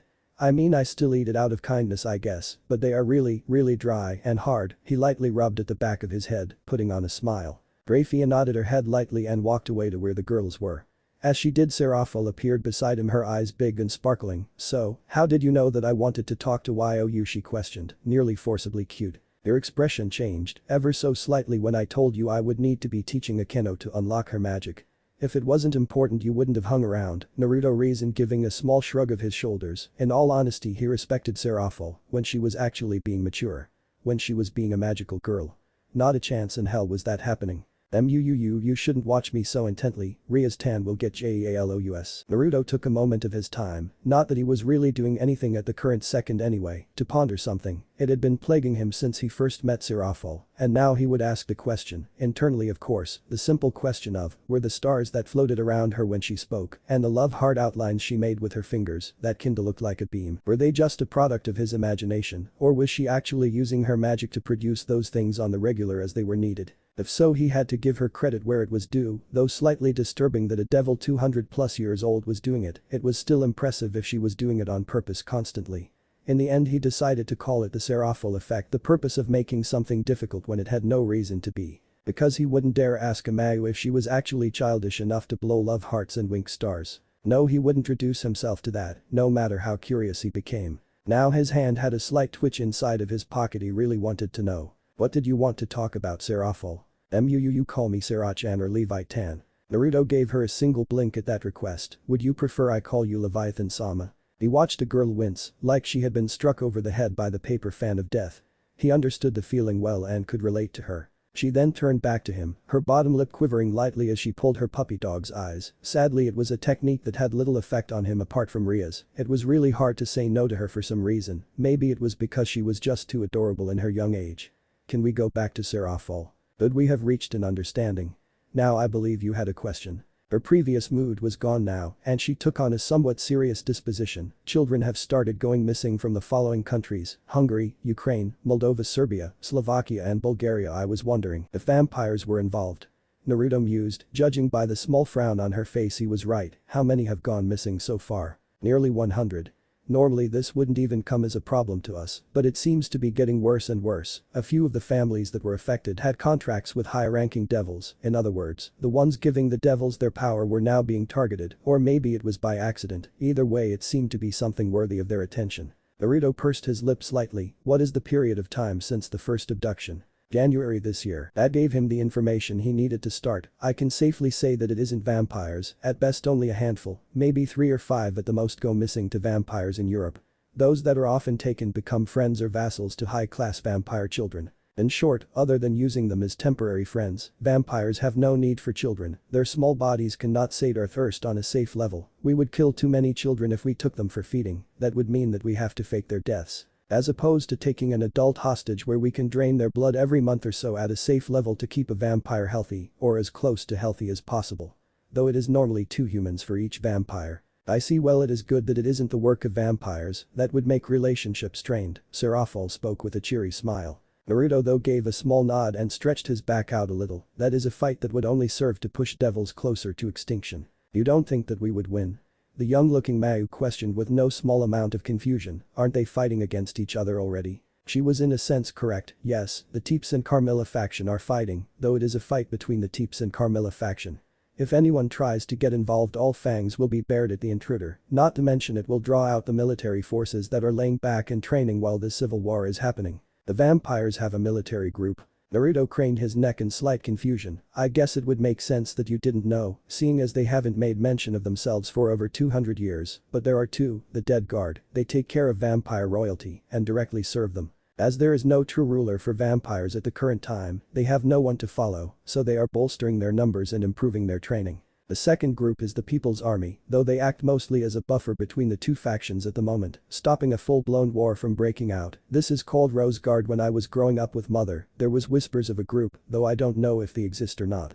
Night Children, apparently they are like a shadow that keeps vampires safe. I would say that if they exist, that they are your biggest issue if you are going to war. Why? Because the rumor of their existence sprung up around the time of Christ. If no one has been able to confirm that they are real or not, they must really know what they are doing.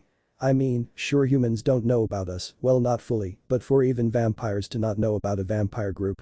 Don't you think that is a little odd? He gave her a questioning look. It seemed as though she was actually holding worth to his words. Sairaorg nodded her head slowly. Okay, is there anything else you can tell me? One thing I heard, or more like felt. Naruto rubbed at the back of his head as he spoke. Oh, blessed mother of night, spread your wings far and wide, shelter my dear child through sorrow and through pain. Oh, blessed night mother, the Carmilla still serve thy. My mother said that, during my incubation, the moon was dark that night and I felt something strange touch my chest. He unbuttoned his shirt and showed the tattoo that was present. I was born with this mark, my mother was entranced by it. The young man leaned forward, looking at the woman only to see it stare back at her, black orbs piercing through her pink ones. Horns slowly spread as large wings made of bone spread out from her shoulders. Her fangs grew longer, poking out from below her lips as her nails turned as black as night. Sairaorg stepped back and the tattoo returned to normal. She looked up at Naruto, who was giving her a questioning look. Are you okay, Sairaorg? He didn't feel it. If that was the case, then it was both impressive and scary. Or maybe it never happened and she just believed it did. Should she ask him? How would he react to her if she asked about a tattoo that he didn't seem to know much about, was able to start glaring at people?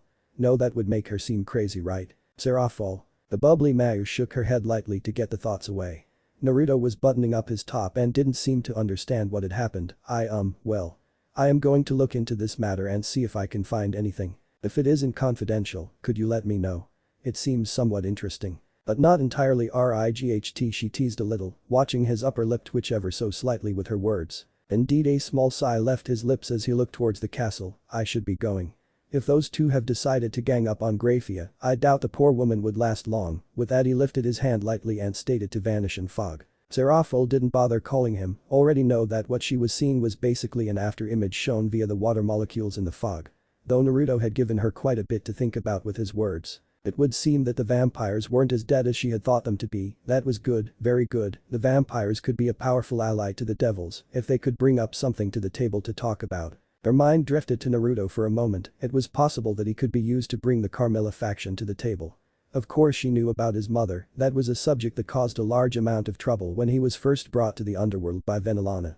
Though the vampires seem to believe that he is dead. And saying that, it could also backfire greatly. The vampires may question why they have kept him hidden for so long, in which case they had no excuse. Her lips pursed. She would try to strike a deal with the vampires without mentioning Naruto's name, only subtly leading her words towards him during the face-to-face meeting to gauge their reactions. Though with vampires that could be hard, they were really good at controlling their emotions, or just feeling like everything was a bother so nothing really mattered to them. Night Mother, she mumbled. It seemed like some kind of deity that Kagaya Carmilla prayed to in order for her to bless Naruto. She would have to do as much research as she could on this person, but for now, she wondered what Sonatan was up to. Disclaimer.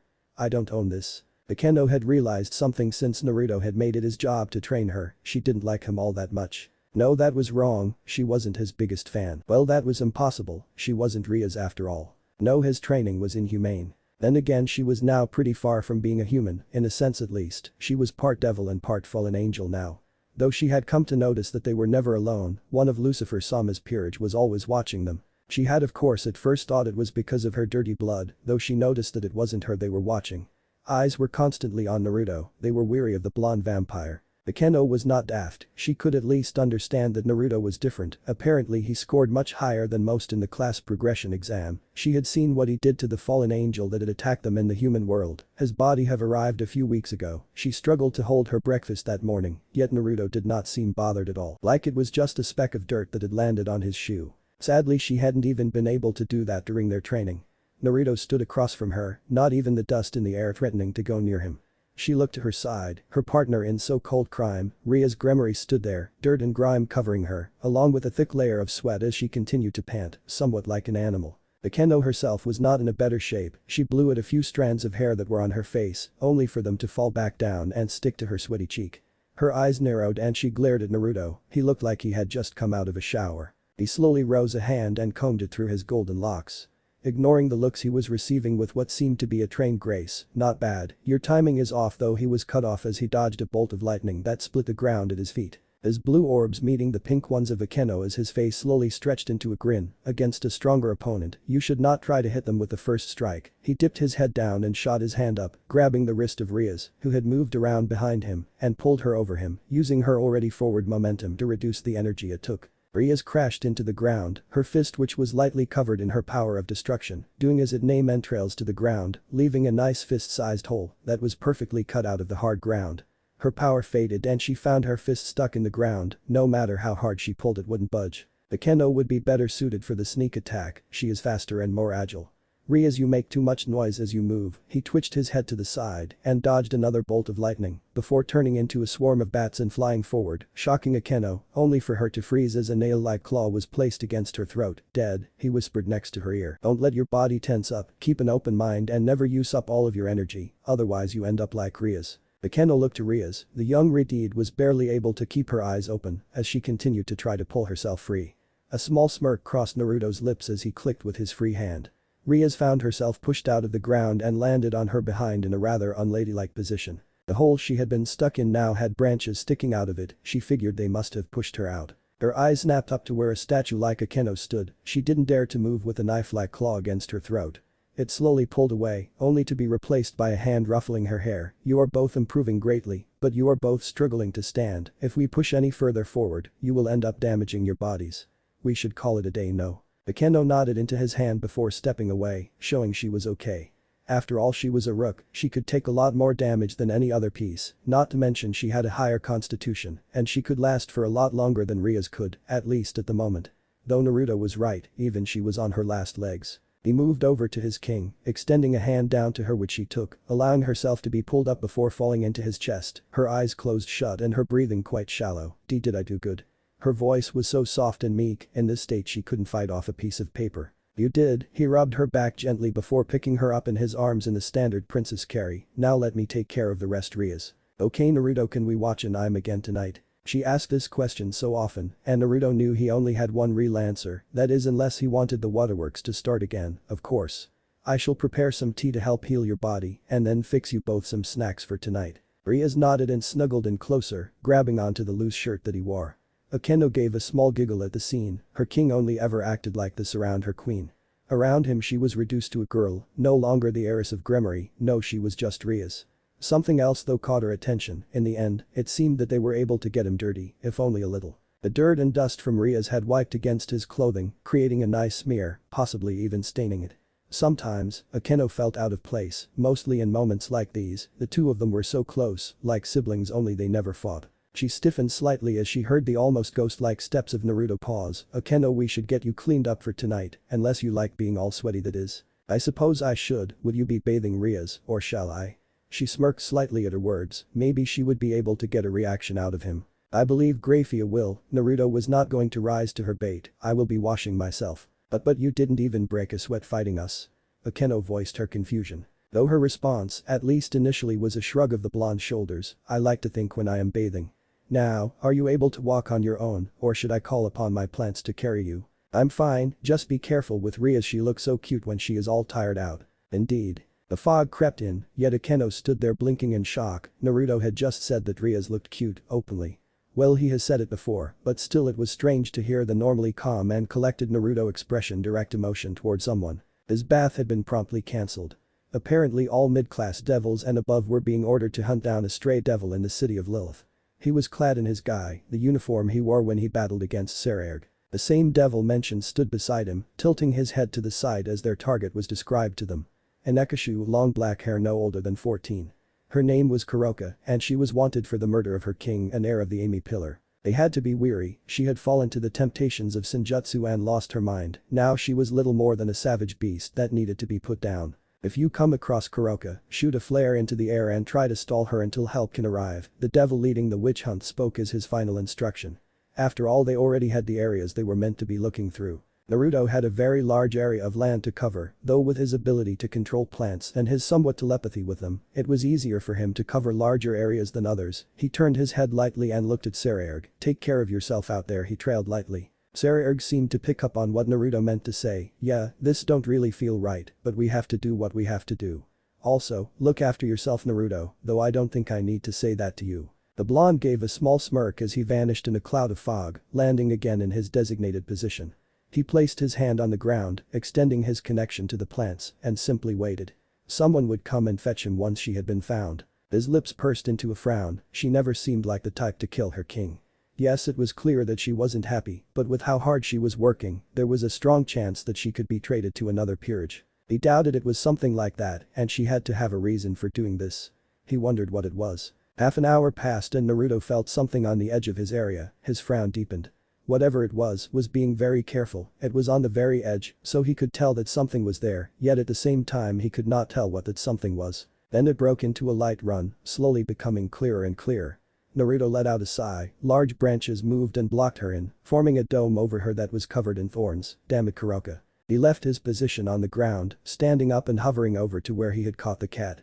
Because it was his branches, he didn't use enough of his magic to be considered a flare. His eyes were clenched shut as he arrived in front of the dome, thorns sticking out from both inside and outside. There was little ways to escape, and once you let a thorn cut you, his poison would enter your body. The dome dropped, and before Koka even had a chance to act upon her short-lived freedom, she was already bound once again. She looked up at the face of her would-be captor only to freeze in shock. Naruto. Koka dipped her head down, as far as she was able to, tears welling behind her eyes. Why did it have to be him? Why couldn't she have gotten anyone else? Though it seemed he wasn't attacking her, did he want to hear what she had to say? She lifted her head up ever so slightly, seeing his expectant eyes boring into her. He saw how strong I was getting. She got out, trying her best not to break down as she did. Want to kill SSSSS shrine for power. I did it to protect Shirin NYA. She let out heavy breaths, looking down and waiting for his judgment. It was clear that now she was astray, he was meant to kill her. Instead she saw his feet come closer and suddenly felt a warm comforting feeling surge through her body from her neck. His own was right in front of her. She tried to move her hand a little, but the branches tightened around her. She was truly stuck and at his mercy. Then, like the first time they met, the feeling faded, leaving her all alone again. Her hazel eyes looked to Naruto as he slowly pulled away, a small amount of her blood on his bottom lip. His tongue, which looked so soft, came out from his mouth and took in the last of her blood before meeting he met her gaze. Vampires can recall memories from blood that they drink, so even if you lie to us, if we get some of your blood we will eventually find the truth. He brought a hand up to his head, holding it tentatively as he thought, there is no way to back up your claim. You acted too quickly and have not given Makabuta a chance to leave behind any sort of plan. In this case, it would be my word and your own against the treason of killing your king. I do not need to tell you which one would win, do I? Kuroka's head sunk at his words. If there is no chance for me, please save Shirin, she doesn't deserve this nya. It would be best if Naruto started, but was drowned out by a ground-shaking roar. Countless numbers of flares shot up, showing the hulking form of a large creature. Naruto turned to it, his lips pressing into a thin line. Escape during this confusion. If you go back for your sister, then I cannot. Shirin was taken to jail nya. I will do what I can for her, Kuroka. Save yourself first. You are no use to anyone dead. With those words spoken, the branches holding her fell away. The raven-haired young teen looked around her in shock. It was just her and Naruto, yet he was letting her go. She looked towards the blonde, watching as he clenched his fist tightly, drawing a few drops of blood that landed on the ground. A large spider woman coming out from the tiny puddle that formed. Yes, master. Lead Kuroka out safely. Try not to be seen. It appears that a tyrant Hydra has appeared. This close to the city, it could cause a lot of damage, so I believe that most devils will be heading there, yet still do be wary of where you are going. Once she is safe, deliver this message to Surziches. Naruto lifted his fingers up and a piece of parchment formed containing what he wanted to say. An ink seal closing it with the mark of Gremory. Arachne bowed her head as a smile crossed her face. I am glad, the spider woman stated. This caused Naruto to raise a brow, one that quickly shot up even further as he felt lips press against his own and a tongue try to worm its way into his mouth. It was small and a little coarse, giving it a very strange feeling. Slowly he responded to the expression made by Kuroka, bringing his hand up and cupping her cheek as she put as much as she dared into the kiss. They parted a few moments later with Kuroka looking down slightly. I won't ask you to leave, but thank you Naruto-kun, I won't forget what you have done for me nya. Naruto gave a small nod before looking back at the tower creature, his hair turning white and his horns coming out as his nails grew longer. You're not going to hold back at all. You should leave before anyone finds you, Kuroka, and yes, I cannot let it reach Lilith. If so, I would need to go to the human world to buy manga and an anime for Rias. I do not want to make such a long trip for one of her vices. Naruto rolled his shoulders forward, a large crack coming from them as he crouched down. I wonder if Sairaorg is there yet. He mused slightly to himself before pushing off the ground like a bullet in the direction of the giant Hydra. Kuroka watching in awe as the ground he had been standing on was pushed down into the earth. She turned to the spider woman and rubbed at the back of her head gingerly. So you're Naruto's familiar nya. I am young Nekashu. Does he talk about me nya? Archane came a soft smile at the hopeful look on the young teen's face. He does. He has also been looking over the reports that were made public on the Amy peerage to check over what kind of progress you were making. It is rare for my master to take an interest in someone. A smile worked its way across Kuroka's face. I have been watching him as well. The Gremory peerage is doing really well. Considering it consists of only a rook and a queen, I hope that he will be okay nya. To worry about my master. I find that funny, young Nekashu. Naruto brought himself to a stop, not far away from the Hydra, its scales a bright red as its jaws hissed and snapped at anything that got close to it.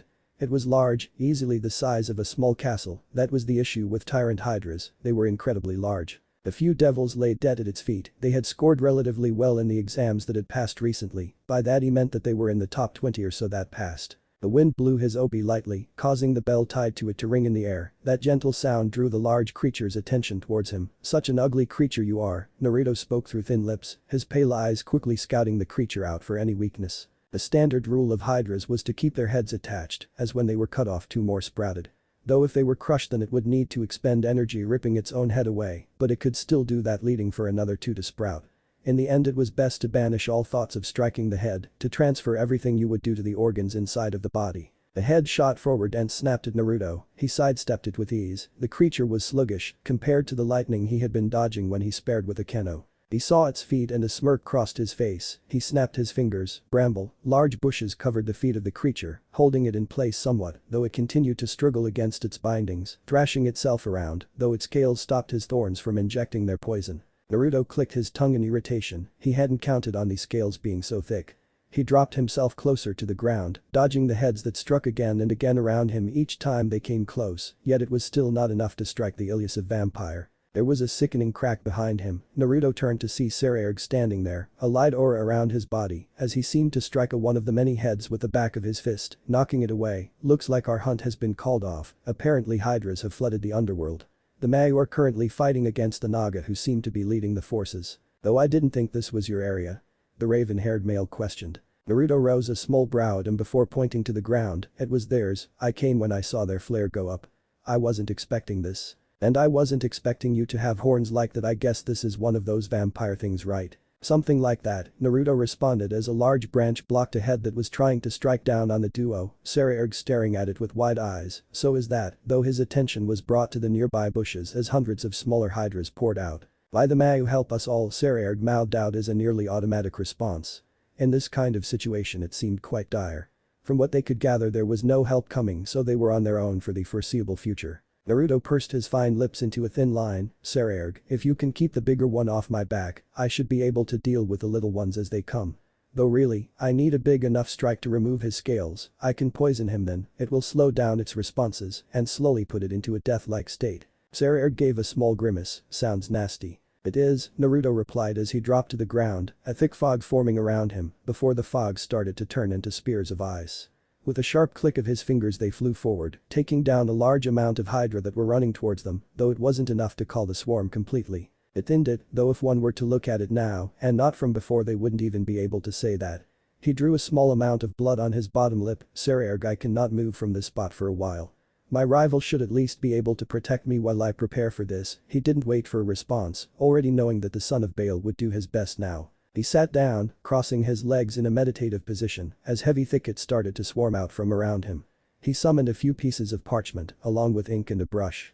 Sairaorg gave him a confused glance, but continued to battle against the claws, heads and tails, that were trying to take out his rival. If Naruto thought this would work, then all he had to do was believe in him, though he saw the large bushes start to push back the coming swarm, though they were slowly figuring out how to move through it.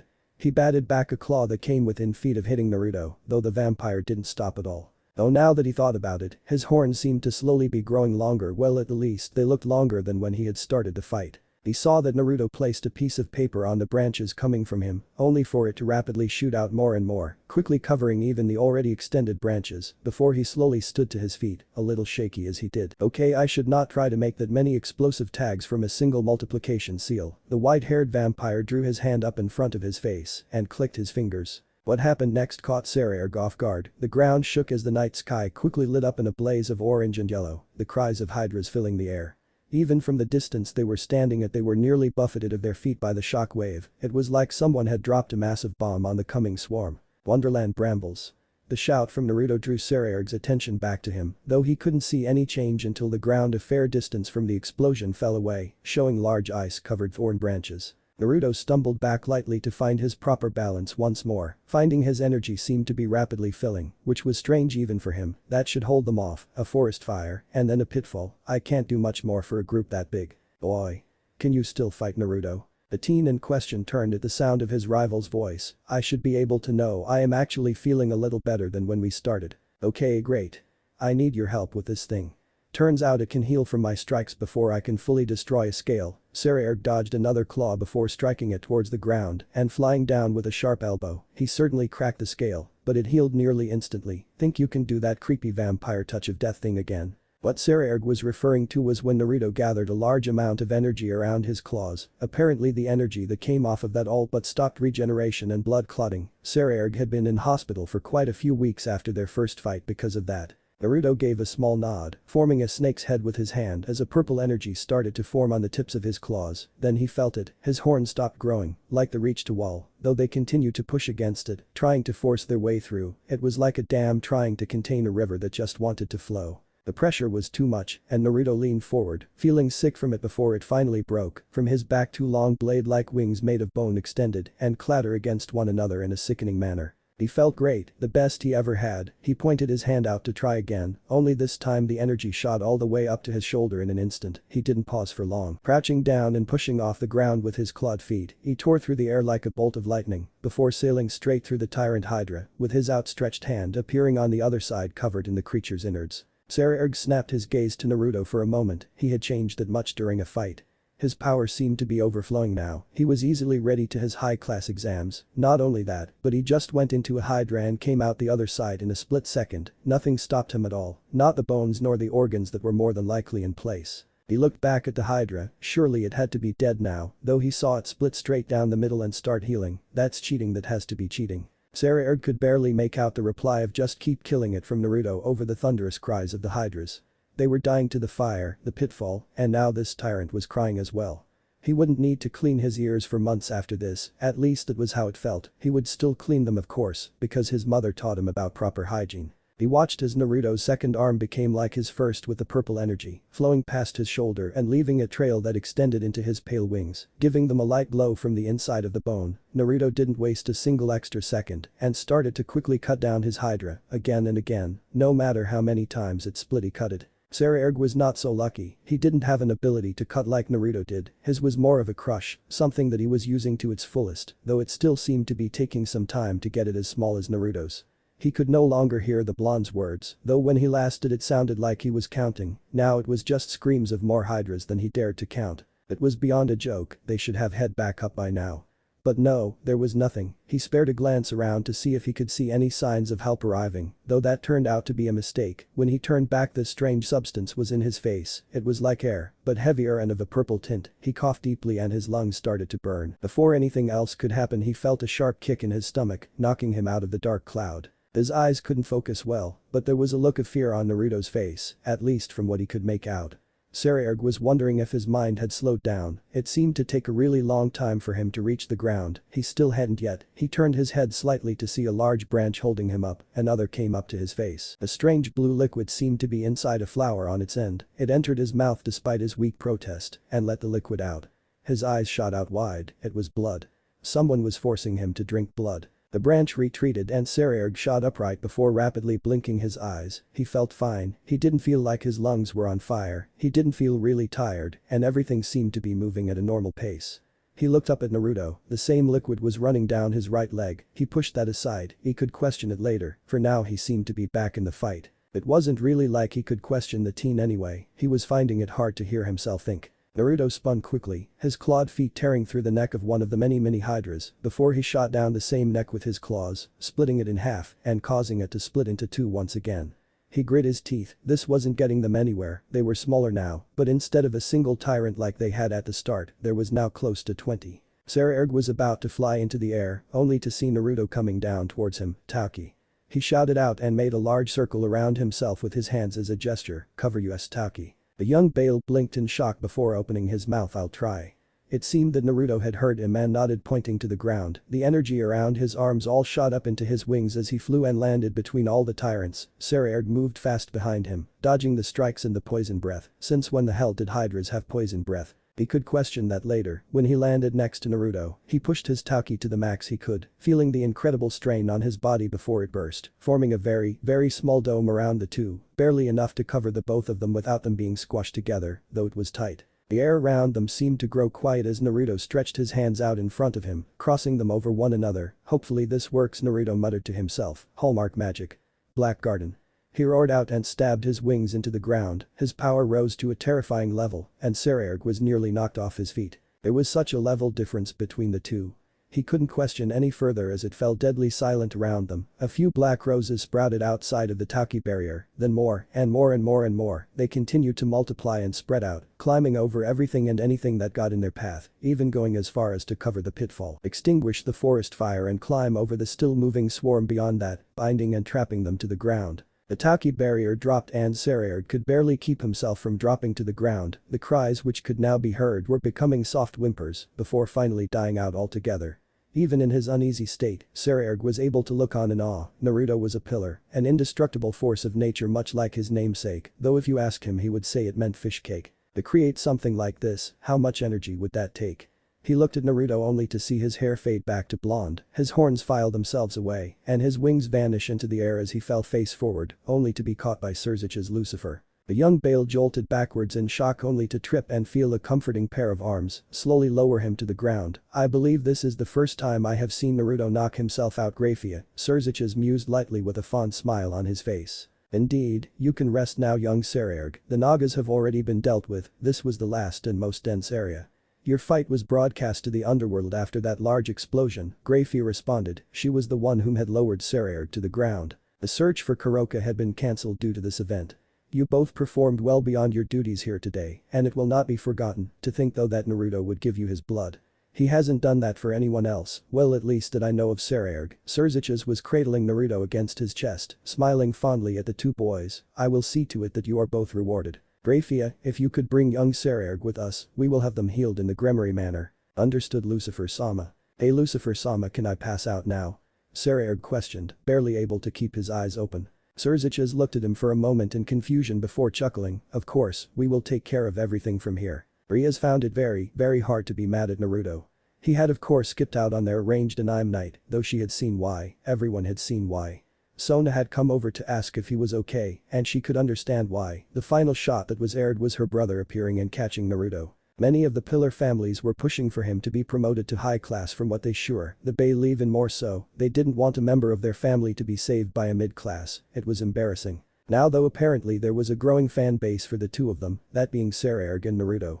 Their tag team battle to save Lilith from the swarm of Hydra had already made it to the highlights on most channels, even pushing back magical Levi Tan, that in itself was impressive. It also wasn't his choice, that along with the fact that she had met a new person because of his actions. Apparently Naruto had convinced her brother that they needed to look after a young girl. She didn't talk, but she was adorable in Ria's eyes. Apparently the Phoenix family had been ordered by the council to wipe out the Nekomata population last night. It was one of the reasons they did not help in the defense of Lilith.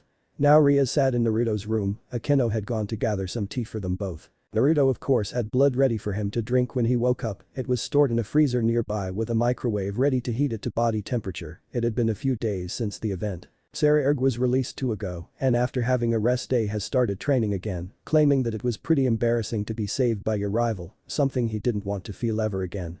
Though on that line of thought, Sairaorg had been approached by many Senjutsu practitioners, all of them wondering how he was able to extend his Tauki past his body. He gave them the only answer he could: I couldn't allow myself to fail when Naruto was trying so hard. It didn't give them much to go on. It seemed that either a mutation happened in the young Bale's body, or he just pushed himself to a level that others hadn't before. A small groan drew her attention to the bed. Naruto's eyes seemed to be twitching rapidly before slowly opening. He stared at the ceiling for quite some time, motionless, just staring blankly. How long was I out for? 4 days, Rias replied calmly. I am sorry for not making it on time, he spoke weakly, slowly sitting up and giving her a wide smile. Rias just shook her head. Don't worry about something like that, we're all just glad that you're okay. The door creaked open showing Grafia, Surziches and Akeno standing there. Just behind them was the white-haired girl that her brother had brought home after the large event. The council just finished voting, Surziches started, a smile worming its way across his face. Congratulations on setting a new record, you are officially the first person to hold the title of mid-class for less than 3 months before becoming a high class. Naruto blinked a few times, his lips pursed slightly as he thought about it. That is good, I guess. Are you feeling okay, Naruto? Rias questioned nervously, causing the others to look at her in slight confusion. Naruto was the foremost in that group. I feel fine, all things considered. Why? It's just her voice trailed and she couldn't finish her sentence. I believe it is the first time that Rias-sama has seen you injured, Naruto-san, Grafia responded. It is rightful for her to be worried. Rias shrunk away as Naruto looked to her. I'm fine, though I think that I need to speak to Surziches. Naruto saw the slight twitch in Grafia's brow. She somewhat disliked it when Naruto addressed him so informally, though she also knew that her idiot husband had asked Naruto to call him as such. The others looked to Surziches to see him slowly nodded his head.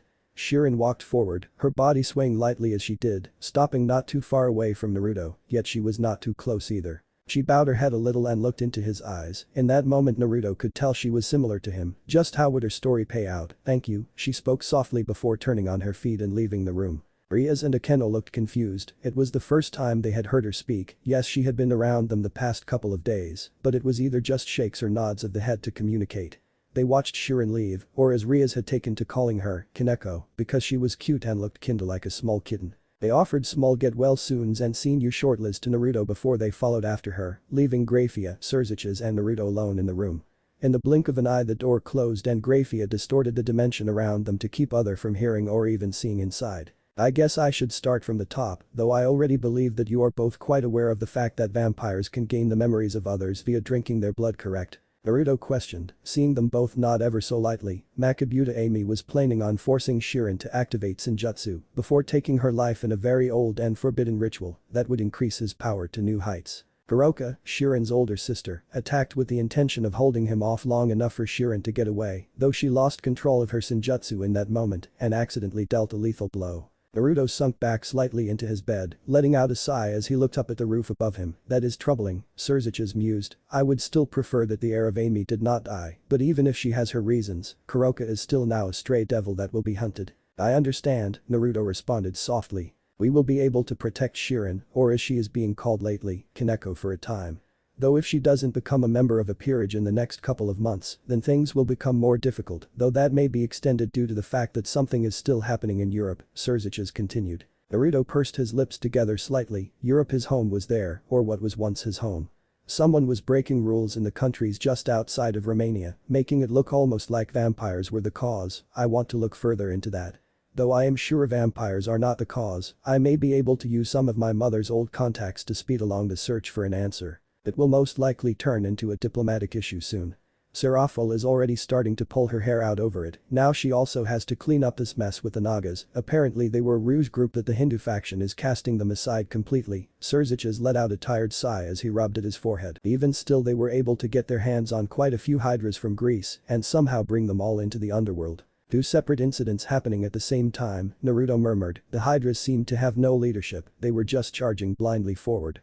If they were under the control of Naga, myself and Sairaorg would more than likely have perished. The room seemed to grow a little colder after that, as if the conversation had taken a very different turn from how they had expected it to. Grafia cleared her throat a little to draw attention to herself. It is highly unlikely for such a thing to happen, Naruto-san. Hydra is where the Titans are kept, or as it is also known, the gate to hell.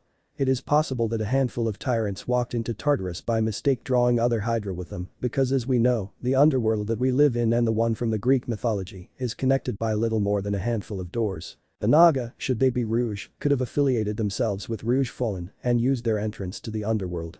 I think it is best to look at this as if it were two separate incidents rather than a conjoined attack. It will be taken into consideration in the next meeting, Naruto, Surziches offered him with a sad smile. You were fond of Koka, weren't you? She is a good person who has been dealt a bad hand. Naruto slowly pulled his head down from looking at the ceiling and looked toward Surziches, offering an awkward smile. I do plan on saving her, though that is out of my hands at the moment. I cannot even attempt anything like that until I have my own set of pieces. Ajuka said that it will take some time to make your pieces given your unique abilities. Speaking of which, what happened and what was that form of yours? Surziches questioned. He had actually been waiting patiently, at least he thought so. Grafia not so much, for Naruto to wake up so that he could shed some light onto the subject. Naruto hung his head a little. I think it is wrath drive, an ability that is unique to the Carmilla family. It forces our bodies to change into a machine built for war the more emotional we become. I have been looking through my mother's memories, but there is just too much for it to be done quickly with the amount of blood I have from her. Though if it is wrath drive, mine is still not in its perfected form. Once it is mastered, you can enter it freely. It no longer becomes dependent on your emotions, but rather the amount of blood you can gather while inside of it. In response to the wrath drive of the Carmilla, the Teeps mutated and formed something called the Judgment Weapon, a sentient weapon that takes the shape of a person's soul and is able to drain blood from whatever it strikes and transfer it to the wielder, who pours more blood into the weapon to increase its strength. The Carmilla augment the body while the Teeps augment the soul. Naruto finished looking at the two across from him. How certain are you that this new ability of yours is this wrath drive that you speak of, Naruto-san? Grafia questioned, and rightfully so, she believed. At the moment it seems to start activating as soon as I enter my combat form. Naruto running a hand across his chest and reaching for his tattoo. I can't say for certain, not until it starts to change further. I know what the wrath drive of my mother looked like, and currently mine does not match that. I have no doubt that there will be differences, but I expect the coloring to be similar at least. Surziches nodded his head lightly. Well, it seems that you have answered all my questions. You should be careful, Naruto. You have gained the attention of the High Council. They will be watching you closely from now on. I will be weary, more so now than before, of those dust bags. Naruto spoke as he stretched his body out, throwing the sheets off of his body. He could already tell he was wearing pants, so it wasn't that big of a deal. I think I'll have a shower then join the others. Understandable, though Shirin, or Kaneko if you will, hasn't been informed of her sister's actions. It seems as though she holds a deep hatred for Koka, the Mao Lucifer told Naruto quite forwardly. This caused a blonde to let out a sound of irritation. It is not my place to mend their relationship, I will merely give them the chance to do so. Okay, well bye, and congratulations on your promotion Naruto, we will see Ajuka next weekend so that he can get a blueprint for your pieces, Surzich's offered before Grafia put a hand on his shoulder, a large magic circle appearing below him. I have to go do paperwork, he shot a childish glance to his wife, because someone is a big meanie. They vanished, as did the distortion around his room allowing Naruto to go into his shower and wash away the couple of days of grime he built up laying in his bed. Once he stepped out of the shower he placed some blood in the microwave and set it to heat as he got dressed, both tasks being finished at the same time allowed him to grab the packet right away and quickly drink it while it was still fresh, or at least it felt that way. It somewhat sated his thirst causing him to frown, he would need to drink more from now on it seemed. Maybe this new form of his was a sign of his evolution as a vampire instead of the wrath drive. He pushed the thought away as he continued down the halls, coming to the room that had so far been called the playroom, though Naruto preferred to call it the dayroom. It was the room that was given to Rias and her peerage to spend their days in, where they could rest, eat or play. Really it was free for them to use in any means they saw fit. So when they were not sparring, training or doing stuff outdoors, they were often found in here. He pushed the doors open and found today was no exception, apart from the fact that as soon as he opened the door, he found a sudden weight clasped tightly to the bottom of his loose white shirt, along with the fact that a small child was now hiding behind him, fearing for what seemed to be her life. Naruto looked up and saw the looks that Akeno and Rias were directly to the now dubbed Kaneko, apparently she was just too cute for them to hold back. He felt her tug a few times on his shirt, help she trailed in an emotionless tone. Rias, Akeno, you are scaring Kaneko, calm yourselves, he reprimanded lightly, though his words still rung heavy as the two girls seemed to snap out of their states and moved to take seats at the large table. He took in the appearances of the girls, apparently they all wanted to wear sundresses with light frills around the hems. He briefly wondered if Kaneko had a choice at all in the matter. Naruto lightly dropped his hand down to the side and offered it to Kaneko, who stared at it for a bit, unsure of whether to take it or not. Don't worry, my fangs are up here. He offered her a smile and pointed to his mouth, though her reaction was a few confused blinks at him before she gently placed her small hand inside his larger one, letting him walk her over to the table and place her in a seat next to him. So Naruto, what did you and Ani-sama talk about? Rias prodded a little, question and accusation clear in her young eyes. Nothing you need to worry about Rias, he answered curtly as a cup of black coffee was placed in front of him. To his side he saw Kaneko's nose scrunch up slightly at the smell. Do you not like bitter things? I like sweets. Moo, Naruto, don't brush me off like that. Ara, it seems that Rias is being tossed to the side. Koka panted at her feet hit the ground. She had managed to escape a pursuit team that came after her just moments ago. Now there was something new, people in dark robes that seemed to lurk on the corner of her vision. They were constantly there, hanging right behind her shoulders, yet they weren't attacking. She broke through the tree line and jumped to the middle of a clearing, instantly finding herself surrounded by these robed and hooded people. Why are you chasing me? You will become a tool for us to use as we see fit. Kuroka of the Nekashu, one spoke. They were standing slightly in front of the rest of the strange people. Our leader has taken an interest in you, and as such you are now a charge and tool for us to use. Then why? She questioned in confusion, raising her hands up and forming fists, ready to attack. Those that were chasing you have been incapacitated. Their memories altered. There is no escape from this, Kuroka, though we doubt you will wish to after a time. We are what you seek. We are change, we are honor, protection, safety, history and shadow. The person in front extended their hand out ever so slightly, and a thick fog rolled in, swallowing up the entire group and causing them to vanish from the earth once more. Sairaorg was panting, sweat dripping down his brow as he clenched and loosened his fists. He hadn't been able to replicate that barrier he made since that time. That was a lie actually, he had, just it only extended a few inches from his skin, not the dome he made last time. The growl escaped his throat, how useless had he been? Maybe the elders were right, maybe without the power of destruction he wasn't worthy to be called a member of the Bailiff family. He shook his head strongly, his raven-colored hair sticking to his forehead. Don't you lose to anyone before we fight again. Naruto had said that to him, yet he lost, right in front of him, tossing his words back in his face. Naruto had to save him. Off to the side, watching her king struggle was Kusha Abaddon. She was blonde, the same age as Naruto and Sairaorg, making her 14. Those that saw her could already see that she would grow to be beautiful. Her long blonde hair was pulled back into a ponytail as her green eyes flickered between what she was reading and her king. Her body was still in its developing stages, yet she trained hard alongside Sairaorg. She didn't want to be a disappointment to him. Seeing him in this state was beyond heart-wrenching for her. Kusha jumped up from where she was seated and ran over to Sairaorg, who looked ready to start pulling his hair out by its roots. Sairaorg-kun, you said that Naruto-san was a vampire, correct? She had never actually met Naruto before, though she had seen his match against her king. He was incredible, not to mention she got to watch their fight against the Hydras like the majority of the underworld. It had been all over the news the past couple of days, so much so that people were calling Naruto and Sairaorg the strongest of this generation. That was heavy praise, no matter who it came from. He is, though I don't see how that makes much of a difference now, Sairaorg nearly bit out, only containing himself because of who it had been that questioned him. This book, Kusha started, showing the book she spoke about, along with the page she was read, which just so happened to have a picture of someone drinking blood, speaks about how blood is a fuel for vampires. She saw the look on his face and noted that she would need to explain further. She turned the page, now it was a vampire, drawn with fangs and claw-like hands, dripping from his wrist was blood, underneath him was someone drinking the blood. The next slide showed a person with muscles pulling off a strange pose, as if to make themselves look better. It says that vampire blood can push the bodies of people past their current limits, making humans seem like demigods. In the fight you said that Naruto gave you his blood, yet it was blue, not the red that is normally depicted. Sairaorg paused at her words, scratching lightly at his chin. Naruto isn't a normal vampire. Though if that was the case and he pushed my body past its limits, that means I just have to get stronger and bring myself past that level. He gave a huff and walked across the stone that littered the room. There were a few cracks that lined it, mostly caused by him testing out new techniques or by sparring with others. In the corner of the room he picked up a set of ankle and wrist weights, strapping them on and doing a couple of kick punches and kicks. Kusha, can you order some heavier weights for me? Of course Sairaorg-kun, she gave a light bow of her head. Sairaorg refused openly for her to call him with the sama suffix, leaving her stuck with kun for some form of respect and emotion. Also, thank you really, I think I was getting a little too frustrated there. He didn't look back as he spoke to her, though he did give a smile. What would he do without his queen?